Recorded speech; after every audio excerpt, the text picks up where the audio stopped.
తన రాజ్యమునకును మహిమకు పిలుచుతున్న వానికి తగినట్టుగా మనం నడుచుకోవాలి. జేసీరావు గారు చెప్తూ వచ్చారు. ఏం చెప్తూ వచ్చారు? కనుక దేవునికి అనుకూలంగా ఆయన మహిమార్థమై నడిచిన వ్యక్తులు ఉన్నారు, ఆయనకు అనుకూలంగా లేకుండా వక్ర మార్గంలో నడిచినటువంటి వాళ్ళు కూడా ఉన్నారు. బైబిల్లో చాలామంది ఉన్నారు.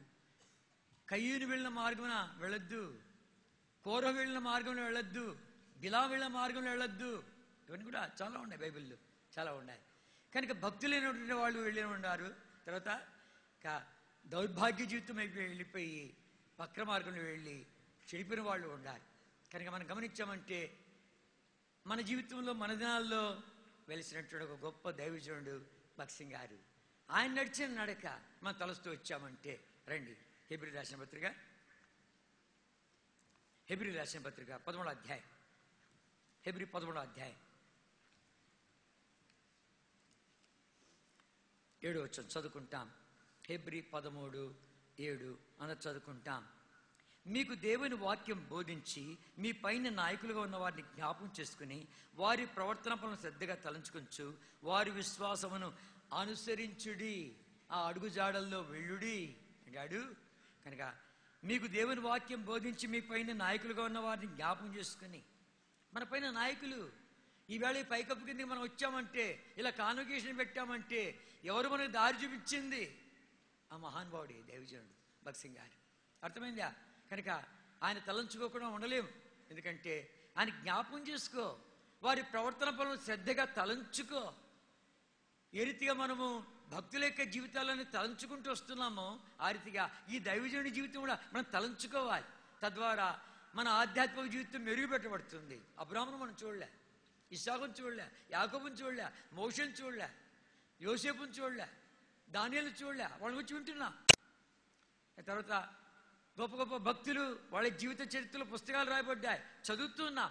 ఇలా జీవించారు వాళ్ళు అనిపిస్తుంది. అయితే మన కాలములో ఆయన చూసిన వాళ్ళు కూడా చాలామంది ఉన్నారు. ఇంకా చూసిన వాళ్ళు ఉన్నారు, ఆయనతో నడిచిన వాళ్ళు ఉన్నారు, ఆయన జీవిత చరిత్ర ఎరిగిన వాళ్ళు ఉన్నారు, అద్భుత ఆశ్చర్య కార్యాలు జరిగిన చూసిన వాళ్ళు ఉన్నారు. ఆ మహానుభావుడు ఎలా నడిచాడు? వారి విశ్వాసమును, కనుక వెలుచూపును బట్టి కాదు, విశ్వాసంతో ఆయన నడిచాడు. విశ్వాసంతో నడిచాడు. దైవజనుడు భగత్ సింగ్ గారు ఆయన జన్మించింది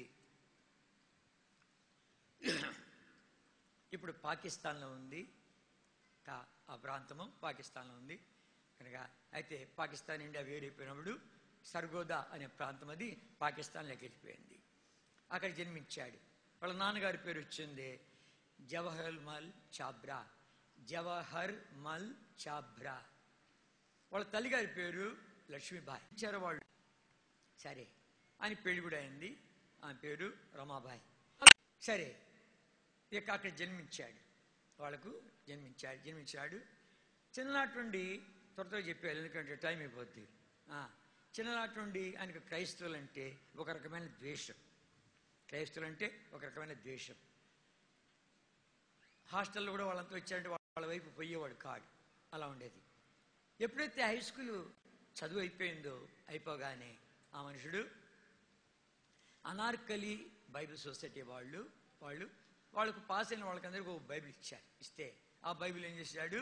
అట్టలు బాగుందని చెప్పి బైబిల్ని చింపేశాడు. అట్టలు మాత్రం దాచిపెట్టుకున్నాడు. ఇది మనకెందుకు అని చెప్పి అట్టల వరకు దాచిపెట్టుకున్నాడు. వాళ్ళ నాన్నగారు వ్యవసాయదారు, భూస్వామి. ఈ వ్యవసాయ సంబంధమైనటువంటి పరికరాలు కొనాలంటే వీళ్ళు ఎవరు? విదేశీయులంతా కూడాను కొంత మోసయుక్తంగా ఆ పరికరాలన్నీ అమ్ముతూ ఉంటే అది చూసి అతను డాక్టర్గా చదవాలనుకున్నటువంటి వాడు, మా నాన్న వ్యవసాయంలో సహాయపడితే బాగుంటుందని చెప్పి అగ్రికల్చరల్ ఇంజనీరింగ్ చదువుతామని చెప్పి ఆశపడ్డాడు. విదేశాలకు వెళ్ళాలని చెప్పి ఆశపడ్డాడు. భగత్ సింగ్ గారు ఒకసారి నాతో చెప్పాడు, ఇదిగా విదేశీయులతో మాట్లాడుతుంటే ఆయన జన్మించింది 1903లో. 1903 అప్పుడంతా విదేశీయులు మన దేశాన్ని పరిపాలిస్తున్నారు. నేను చదువుతున్న కాలంలో హిస్టరీ, బ్రిటిష్ హిస్టరీ చదువుతుంటే ఉంది క్లౌ, వెలస్లీ, డెల్హౌసీ వీళ్ళంతా ప్రభువులు మనకు అప్పుడు పరిపాలించారు. ఆ కాలంలో పుట్టాడు భగత్ సింగ్ గారు. కనుక బ్రిటిష్ పరిపాలనది. ఆ టైంలో ఆ బ్రిటిష్ ఒక ఆయన వచ్చి మాట్లాడుతుంటే ఏదో వాళ్ళ సంబంధంగా మాట్లాడుతూ ఉంటే చిన్నవాడంటే వచ్చి వాటేసుకున్నాయంట. వాళ్ళ నాన్న వాటేసుకుంటే ఇతడు నీ కొడుక అంటే అవునండి అంట. అంటే అన్న అంటే ఏమన్నాడు, నీ కొడుకుని ఇంగ్లాండ్ పంపించు, ఈ దేశంలో ఉన్నటువంటి ఈ యొక్క బ్రాహ్మణ తత్వాన్ని నిర్మూలన చేసేస్తాడు అని అంట. అది నాతో వ్యక్తిగతంగా ఒకసారి మాట్లాడుతూ వచ్చాడు భగత్ సింగ్ గారు. కనుక అట్లా కూడా మనసు పడింది విదేశం పోవాలని చెప్పి. ఈ రీతిగా తల్లి ఇష్టపడలేదు, తండ్రి ఇష్టపడ్డాడు. సరే అందరిని ఒప్పించి బయలుదేరినాడు. బయలుదేరితే అక్కడ ఇంగ్లాండ్ వెళ్ళి ఇంగ్లాండ్ ఒక మంచి స్నేహితుడు దొరికాడు.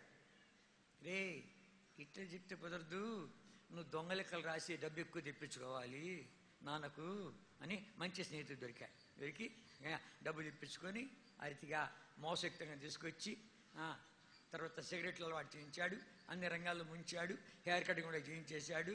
కనుక ఆ రీతి అవుతుంది. అది అయిపోయిందా, అయిపోయిన తర్వాత అక్కడ ఏం కావాలి, థ్యాంక్ యూ లేకపోతే సారీ, ఆ రెండు అంటే చాలు, ఇంకేం అక్కర్లేదు. విదేశం పోయామంటే ఈ రెండు మాటలు నేర్చుకోకపోతే చాలు, నీకు ఇంకేం అక్కర్లేదు. థ్యాంక్ యూ అంటే సారీ అని అయితే థ్యాంక్ యూ, సారీ, సారీ, ఈ రెండు మాటలు అనేస్తే చాలు, చలమణిపోతుంది. అంతే, ఆడ ఇంకేం లేదు. అందరితో థ్యాంక్ యూ అలా అయితే తప్ప సారీ అని చెప్పాలి అంటే బాగుంటుంది. కనుక అన్ని వాళ్ళ పద్ధతులను నేర్చుకుంటూ వచ్చాడు. సరే వాళ్ళు ప్రాక్టికల్స్ కొరకు కెనడా దేశానికి వెళ్ళాల్సి వచ్చింది. కెనడా దేశం వెళితే హిందూ దేశం నుండి వచ్చిన వాళ్ళను కించపరుస్తారు, చిన్నచూపు చూస్తారు అనే కొద్ది అని వాళ్ళకే తీసిపోతాను నేను అని చెప్పి, వాళ్ళు ఎలా చేస్తారో నేను అలా చేస్తా అని చెప్పి బయలుదేరినాడు. ఎక్కడ ఓడలో బయలుదేరుతుంటే ఆ ఓడలో ఏం జరుగుతుంది, ఓడలో డ్యాన్స్ క్లబ్బులు ఉన్నాయి, పెద్ద పెద్ద హోటల్స్ ఉన్నాయి. వాళ్ళు ఆడితే నేను ఆడతాను, వాళ్ళు తాగితే నేను తాగుతాను, వాళ్ళు సిగరెట్ తాగితే నేను తాగుతాను, చీటి ప్యాకెట్ ఆడతాను, అన్నింటిలో మునిగినాడు. నేను మీకేం తీసిపోను అన్నట్టుగా. ఆదివారం వచ్చింది, ఒక చర్చ్ ఉంది ఓడలోని, గుడి ఉంది. ఆ గుడికి అందరూ వెళ్ళారు. నేను వస్తాను కదా అని వెళ్ళాడు. వెళ్ళిన తర్వాత అందరూ కూర్చున్నారు. అందరూ కూర్చుంటే ఈయన పోయి కుర్చీలో కూర్చున్నాడు, వరుసగా కూర్చున్నారు. వాళ్ళు నిలబడుతున్నాడు, కూర్చుంటున్నాడు. వాళ్ళు పాట పాడుతుంటే వింటున్నాడు. వర్తమానం చేయడానికి నిద్రపోయాడు. అది అసలు సంగతి. అయిపోయిందా, ప్రార్థన చేస్తామంటే అందరూ కూడా మోకాళ్ళకి వచ్చారు. కుర్చీలు జరిపి మోకాళ్ళ ఈయన కూర్చొని ఉన్నాడు. ఈ పక్కోడు అని మోకాళ్ళకి వస్తే ఇప్పుడు ఏం చేయాలి, నేను ఏ మతస్థుని, నేను వాళ్ళ భక్తి వైరాగ్యంలో నేను ఆటంకించలేదు, ఇప్పుడు లేచిపోయిన దారి లేదు, ఏం చేయాలని చెప్పి తన మోకాళ్ళకి వచ్చాడు. మోకాళ్ళకి రాగానే ఒక రకమైనటువంటి దైవాత్మ దర్శించి కేకేసినాడు, జీవముల యేసుక్రీస్తువా, నువ్వు సజీవుడువు అని గట్టిగా 4-5 సార్లు అరిచేశాయంట. అయితే వాళ్ళు ఎవరి అరిచింది ఏంటి అని చెప్పి పెద్ద పట్టించుకోలేదు. కాబట్టి అప్పటి నుంచి ఆ యేసుక్రీస్తు నామం అంటే కొంచెము ప్రియముగా ఉంది. కెనడా దేశానికి వెళ్ళిన తర్వాత అక్కడ ఒక స్నేహితుని అడిగాడు, నాకు బైబిల్ ఇస్తావు చదవాలంటే. మీ దేశీయులు చింపేస్తారు కదా, ఎందుకు ఈ బైబిలు అని వెళ్ది. లేదా ఆ నామం చాలా ప్రియంగా ఉంది నాకు అని వెళ్ది. ఆ బైబిల్ ఇచ్చారు.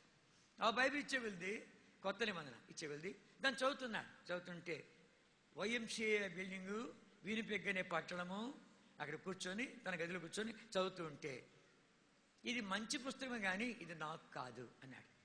ఇది నీకు కూడా అని ఒక స్వరం వచ్చాను. భయపడ్డాడు. ఇది నీకు కూడా అని వెళ్ది. అలాగైతే నేను పాపాత్ముడిని, నేను దొంగలికలు రాశాను, మా నాన్న డబ్బు తీసుకొచ్చానికి మోసం చేశాను, నా గురువులు మోసం చేశాను, రకరకాలు అంటుంటే వెంటనే నల్లని మచ్చలు బయలుదేరినాయి దేవజన భగత్ సింగ్ గారి శరీరం మీద.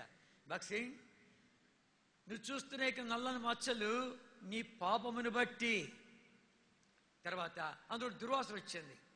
అందులో వస్తున్న దుర్వాసన నీ పాప కారణం చేత అనగానే, అవును ప్రభా నిజమే, చదువు ఉంది ఓడిపోయినా, డబ్బు ఉంది పాడు చేసుకున్నా, నా ఒళ్ళంతా పాడు చేసుకున్నా, పాడిపోయినా కనుక అని అంటూ ఉంటే, భగత్ సింగ్ నీ పాప నీ నిమిత్తమే విరబడిన ఇది నా శరీరము, నీ పాప పరిహార్థమై చిందింపడిన ఇది నా రక్తము అని కొద్ది. ప్రభా ఈ మాటలు నాకు అర్థం కావడం లేదు, ఇలాంటి మాటలు ఎవడు పలకడు కనుక ఇది నాకు అర్థం కానప్పటికీ నమ్ముచున్నాను అన్నాడు. ఆ ఒక్క మాట అనగానే, భగత్ సింగ్ నీ పాపాలు క్షమించబడ్డాయి వెళ్ళు అన్నాయంట. కెనడా దేశంలో కిటికీ తీసాయంట. కిటికీ తీసి చూస్తే ఎడా ఎట్లుంది, కిటికీ తీసి చూసి వెళ్తే మంచు పడుతుందంట. మంచు అంటే మన దేశంలో మంచు కాదు, ఐసే పడుతూ ఉంటుంది.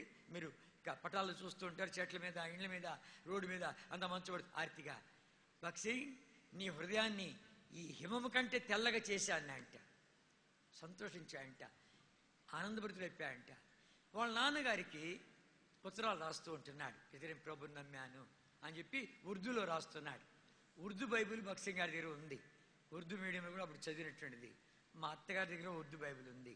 ఇప్పటికి ఉర్దూ బైబిల్ మా అత్తగారు చదువుతాడు. అంతా పంజాబ్ నుండి వచ్చిన వాళ్ళు. ఉర్దూలో రాశాడు. వాళ్ళ నాన్నకి రాసి, ఇది నీకు అర్థం కాదు, మన ఊర్లో పాస్టర్ ఉన్నాడు, ఆడికి వెళ్ళావంటే ఆయన లేఖనాలు కూడా నీకు చూపిస్తాడు అని చెప్పి ఉర్దూలో రాస్తున్నాడు. వాళ్ళ నాన్నగారికి ఏదో కేసు వచ్చి కొడుకును మర్చిపోయినట్లయిపోయి డబ్బు పంపించబోయాడు. అతనికి కావాల్సిన డబ్బు పంపబోయేది ఇరుకుల్లో పడ్డాడు. ఇరుకుల్లో పడుతుంటే ఎన్ని రీతులుగా ప్రభు సహాయపడ్డాయంటే అది మేలైందంటాడు. కష్టాల పాలయ్యాడు, డబ్బు లేదు, చలికాలము, ఆ తర్వాత ఇక అలసిపోతున్నాడు, షూస్ అన్ని కింద అరిగిపోయినాయి, జోళ్ళు అరిగిపోయినాయి, మేజోళ్ళు చినిగిపోయినాయి. అట్లాంటి వాతావరణం అది.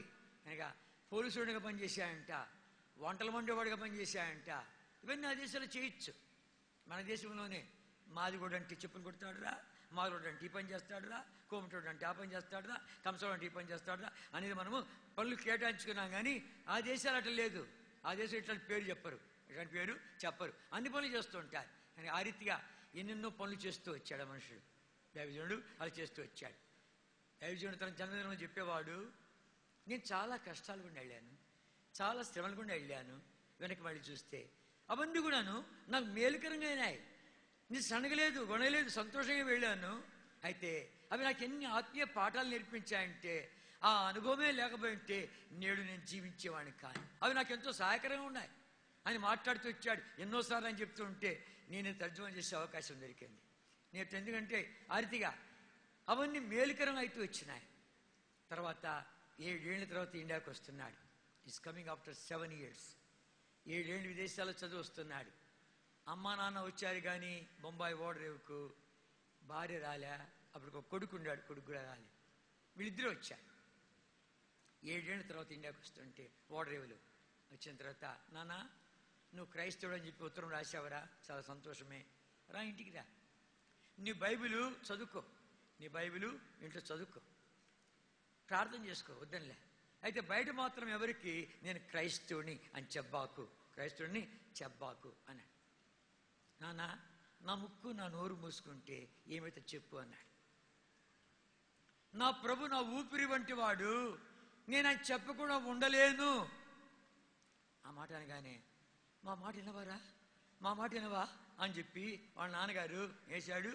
వాళ్ళ యొక్క పంజాబ్ వాళ్ళు పెద్ద పగిడి కట్టుకుంటారు, రుమాలు అంటాం, ఇంకా పేట అంటాం. ఇంకా ఆ పగిడి అది తీసి కాళ్ళ దగ్గర పెట్టాడు. మా మాట వినవారా, మా మాట వినవా అని. పంజాబ్లో అంట ఆ రీతిగా పగిడి తీసి కాళ్ళ దగ్గర పెడితే దానంత నీచమైంది, దానంత తగ్గింపు ఇంకోటి లేదంట. దైవజుడు భక్సింగ్ గారు ఆ సంగతి చెప్పేటప్పుడు గద్గద స్వరం చెప్పేవాడు. నానా ఆ పని చేయబాకు అంటుంటే నాకు పెద్ద తెలిసింది కాదు కాబట్టి ఆ రీతి నేను ట్రాన్స్లేట్ చేయలేని వాడిని. గద్గద స్వరం చెప్పేవాడు, నానా ఆ పని చేయబాకు. అయితే రాబారా, రాబా అని వెళ్ది, నేను రాలేను నాన్న అని వెళ్ది, రావద్దు పో అని చెప్పి వెళ్ళిపోయాడు. పోతూ ఉంటే తన దగ్గర కొంత డబ్బు ఉంది. ఇంతకాలం నాన్న చదివించాడని చెప్పి గౌరవార్థంగా ఆ జోబులో డబ్బంతా ఇచ్చేసాయంట. జోబులో డబ్బంతా ఇచ్చే కానీ కొన్ని అణాలు మిగిలినాయి. అప్పట్లో రూపాయలు, అణాలు, బేడలు, కాణులు, తూటుబొట్లు, అర్ధనాలు, దమిడిలు ఇవన్నీ ఉన్నాయి. చాలా కొద్ది మందికి ముసలోళ్ళకి తెలుసు, కుర్రోళ్ళకి తెలియదు. సరే కొన్ని అణాలు ఉన్నాయంట. ఆ అణాలను తీసుకొని ఇక సరికంతా కూడాను ఒక సత్రంలో పెట్టి తన దగ్గర ఉండే ఇక సామాను బైబిల్ సొసైటీకి వెళ్ళి ఇక్కడి నుంచి ఇక్కడ దాకా సువార్తలను పెట్టుకొని అమ్ముతున్నాయంట. రోడ్ల మీద తిరుగుతున్నాడు. ఒకసారి నేను భక్సింగ్ గారి ఇద్దరము బొంబాయి పట్టణంలో కారులో వెళ్తా ఉంటే అన్నాడు, తిమోతి మా అమ్మ నాన్న వదిలిపెట్టి వెళ్ళిపోయారు. అప్పుడు విశ్వాసులు లేరు, సేవకులు లేరు, సంఘాలు లేవు, ఒంటరిగా నేను ఇక్కడి నుంచి ఇక్కడ దాకా పుస్తకాలు పెట్టుకొని నేను ఇదే బజార్లో ఎన్నోసార్లు తిరిగాను తిమోతి అన్నాడు. నా కళ్ళ నీళ్ళు వచ్చాయి. అనగా ఒంటరిగాడు. ఎవడన్నా రా మాట్లాడు, అన్నమాట చెప్పి ఇదేందో అని చెప్పి రా టీ తాతామంటే ఆ దినానికంతా టీ ఒకటే భోజనం. ఎవడన్నా బిస్కెట్ ఏదైనా ఇప్పిస్తే అదే. కనుక అలా స్వార్థ అందిస్తూ వచ్చాడు. ఇతడు ఒకసారి వంటతూ వచ్చినప్పుడు హిందూ దేశ వంటకం ఎవరు వండుతున్నారబ్బా అని వాసన వస్తుందని చెప్పి ఒక మిషనరీ లేడీ దగ్గరకు వచ్చిందంట. దగ్గరకు వచ్చి, ఓ నువ్వా ఇండియా నుంచి వచ్చావా? నేను ఇండియాలో ఉంటాను కనుక మా అడ్రస్ ఇది, నువ్వు వస్తే రా, బాగుంది అని చెప్పి ఆ రీతిగా ఆ అడ్రస్ దగ్గర ఉందంట. అరే బొంబాయిలో కదా వాళ్ళు ఉండేది అని చెప్పి పని కట్టుకుని ఆడికి వెళ్ళాయంట. ఆడికి వెళితే అక్కడ గేట్ మ్యాన్ అయిపోయాయంట, అయ్యా వాళ్ళు ఫొరలు వెళ్ళిపోయారు, మళ్ళీ విదేశాలకు వెళ్ళిపోయారంటే చాలా నిరాశ వెళ్ళిపోతుంటే ఇంకో పాస్టర్ ఉన్నాడు ఆయన కలుస్తావంటే సరే పదాన్ని కలిశాయంట. కలిస్తే అది గుడ్ ఫ్రైడే ఈస్టర్ దినాలు. ఆ పాస్టర్ గారు నాకు బోధకుడు ఓడి దొరుకుతాడని చెప్పి తాపత్రపడుతున్నాయంట. ఈయన వచ్చి ఈయన కథను చెప్పే కొద్ది, అమ్మ నువ్వు లడ్డు మనం దొరికావు నాకు ఉండు తండ్రి అని చెప్పి పట్టుకున్నాడు. పట్టుకొని ఇంకా చూసుకుని ఆడపడతాడంతా వాడేసాయంట. వాడేసి ఒక పెద్ద కన్వెన్షన్ జరిగిందంట. ఇలాంటి కాన్వకేషన్ జరుగుతుంటే ఆ కాన్వకేషన్ రావాల్సినటువంటి బోధకుడు అసలు రాలేదంట. రాకపోతే ఇప్పుడు ఎవరు నిలబడతారు అంటుంటే అన్నారంటే, అయ్యా మా దగ్గర సిక్కుమతస్తుడు ప్రభు నమ్మాడు, అతను సాక్ష్యం ఇస్తాడు పర్వాలేదంటే అంతకంటే ఇంకేం కావాలని చెప్పి ఆయన నిలబెడితే అప్పుడు ఆయన సాక్ష్యం ఇస్తాడంట, మా ఊరికి రావాలి అందరూ పెడతారు. ఆర్థిక ద్వారా తెరబడుతూ వచ్చాయి. నార్త్ ఇండియాలో ఎక్కువ సేవ చేస్తూ వచ్చాయి. తర్వాత పండిట్ రామాబాయి ముక్తి మిషన్ అని పూనాలో కేడ్గావ్ దగ్గర ఉంది. అక్కడ కొన్ని వారాలు ఉపవాసం ఉన్నాడు. ప్రభా నన్ను ఎక్కడికి నడిపించాలనుకుంటున్నావు, ఎలా సేవ చేయాలి ఏంటి అని ప్రార్థన చేస్తే, ఉపవాసం ఉండి కొన్ని వారాలు ప్రార్థన చేస్తే మద్రాసు పట్టణాన్ని చూపించాడు. మద్రాసు పట్టణానికి నడిపించబడ్డాడు. ఆ మద్రాసు పట్టణంలో అనేక సంస్థలు ద్వారాలు తెచ్చారు. అనేక ఆత్మలు రక్షించబడుతూ వచ్చారు. పట్టణం అంతా కదిలించబడిపోయింది. పట్టణం కదిలించబడిపోయింది. 1938 1938 సంవత్సరం కాలింపాంగ్లో నా బర్త్డే వచ్చింది. బర్త్డే వస్తే అన్న ఈవేళ నా బర్త్డే ప్రార్థన చేయండి, ఎప్పుడు పుట్టావును అన్నాడు. నేను 1938లో పుట్టాను అంటే, అరే 38 మేము మర్చిపోలేము, మద్రాసు పట్టణం కదిలిపోయింది అని చెప్తే నా మనసులో పడింది. అప్పుడు మద్రాసు పట్టణం కదిలిపోయింది. అనేక ఆత్మలు ప్రభువుకి వస్తారు, రక్షించబడ్డారు. కనుక అనేక సంస్థలంటే ద్వారాలు తెలుస్తూ వచ్చారు. వందల వేలాది వాక్యం వింటూ వచ్చారు, మారు మనసు పొందుతూ వచ్చారు. ప్రభువారు 2 ఏళ్ళు వచ్చేసి అని చెప్పి బయటకు తీసుకుపోయాడు. నార్త్ ఇండియా తీసుకుపోయి మళ్ళీ పంపించాడు 2 ఏళ్ళ తర్వాత. వచ్చేది వీళ్ళంతా ఇంతమంది ప్రభు నమ్మే వీళ్ళు అని చెప్పి చూస్తే అందరూ మళ్ళీ వాళ్ళ సంస్థల్లోకి వెళ్ళిపోయారు, లోకంలో కలిసిపోయారు. ఏడ్చాడు ప్రభు, భక్సింగ్ గారు ఏడ్చాడు. ఏంటిది ప్రభా ఏంటి? కొంతమంది దొరికారు, ఒక పిడికెడు దొరికారు. రాజమణి దుర్రాజు గారని, జార్జి రాజత్వం అని, దేవసాయం గారని, వీళ్ళంతా కూడాను అప్పట్లో ఉన్నటువంటి పెద్దలు. వీళ్ళందరూ నేను ఎరుగుతాను. వీళ్ళంతా లేరు, ఇప్పుడు అంతా వెళ్ళిపోయారు. వీళ్ళని ఎరుగు చూశాను కూడా. అలా కొంతమంది దొరికారు. వాళ్ళని కలిసి మనం ప్రార్థన చేస్తామా అని చెప్పి పల్లవరం కొండ మీదకి వెళ్ళారు. రాత్రి అంతా ప్రార్థన చేశాను. ప్రభా ఎంత క్రయమని చేస్తా మాట్లాడు అంటుంటే ప్రభు మాట్లాడటంలే. ఆ పల్లవరం కొండ మీదకి వెళ్ళారు. వెళ్ళిన తర్వాత రాత్రి అంతా ప్రార్థన చేస్తున్నారు, గ్యాస్ లైట్ పెట్టుకొని. తేళ్ళు మండ్రగబలు వస్తున్నాయంట. ప్రార్థన చేసేవాళ్ళు ఒక్కళ్ళే కళ్ళు మూసుకున్నారు. మిగిలిన వాళ్ళంతా ఏది వస్తుందో ఎక్కడ వస్తుందో అని చూస్తూ ఉన్నారంట. చెప్పు తీసుకొని కూడా చంపుతున్నారంట. తెల్లవారుజామున మద్రాసు పట్టణం మీద అరుణోదయ కిరణాలు పడుతూ ఉంటుండగా, ఇదే మద్రాసు పట్టణంలో నీకు తేళ్లు ఉన్నాయి, మండ్రగబలు ఉన్నాయి, ఎదుర్కొంటావా అన్నాడు. ప్రభా ఎదుర్కొంటాను, ప్రభా ఎదుర్కొంటాను. కిందికి వచ్చారంట, కొండ కిందికి వచ్చారంట. కుటుంబ ప్రార్థన చేసుకుంటామా అని కుటుంబ ప్రార్థన చేసుకున్నారంట. ఆ కుటుంబ ప్రార్థన చేసుకునేప్పుడు అపోస్తల కార్యం తీసుకున్నారంట. మొదటి 2 అధ్యాయాలు చదివారంట. మొదటి 2 అధ్యాయాలు చదివిన తర్వాత ఆ 2వ అధ్యాయము 42వ వచనం. అపోస్తల కార్యములు 2వ అధ్యాయం 42వ వచనం చదువుకుంటాం. 42వ వచనం.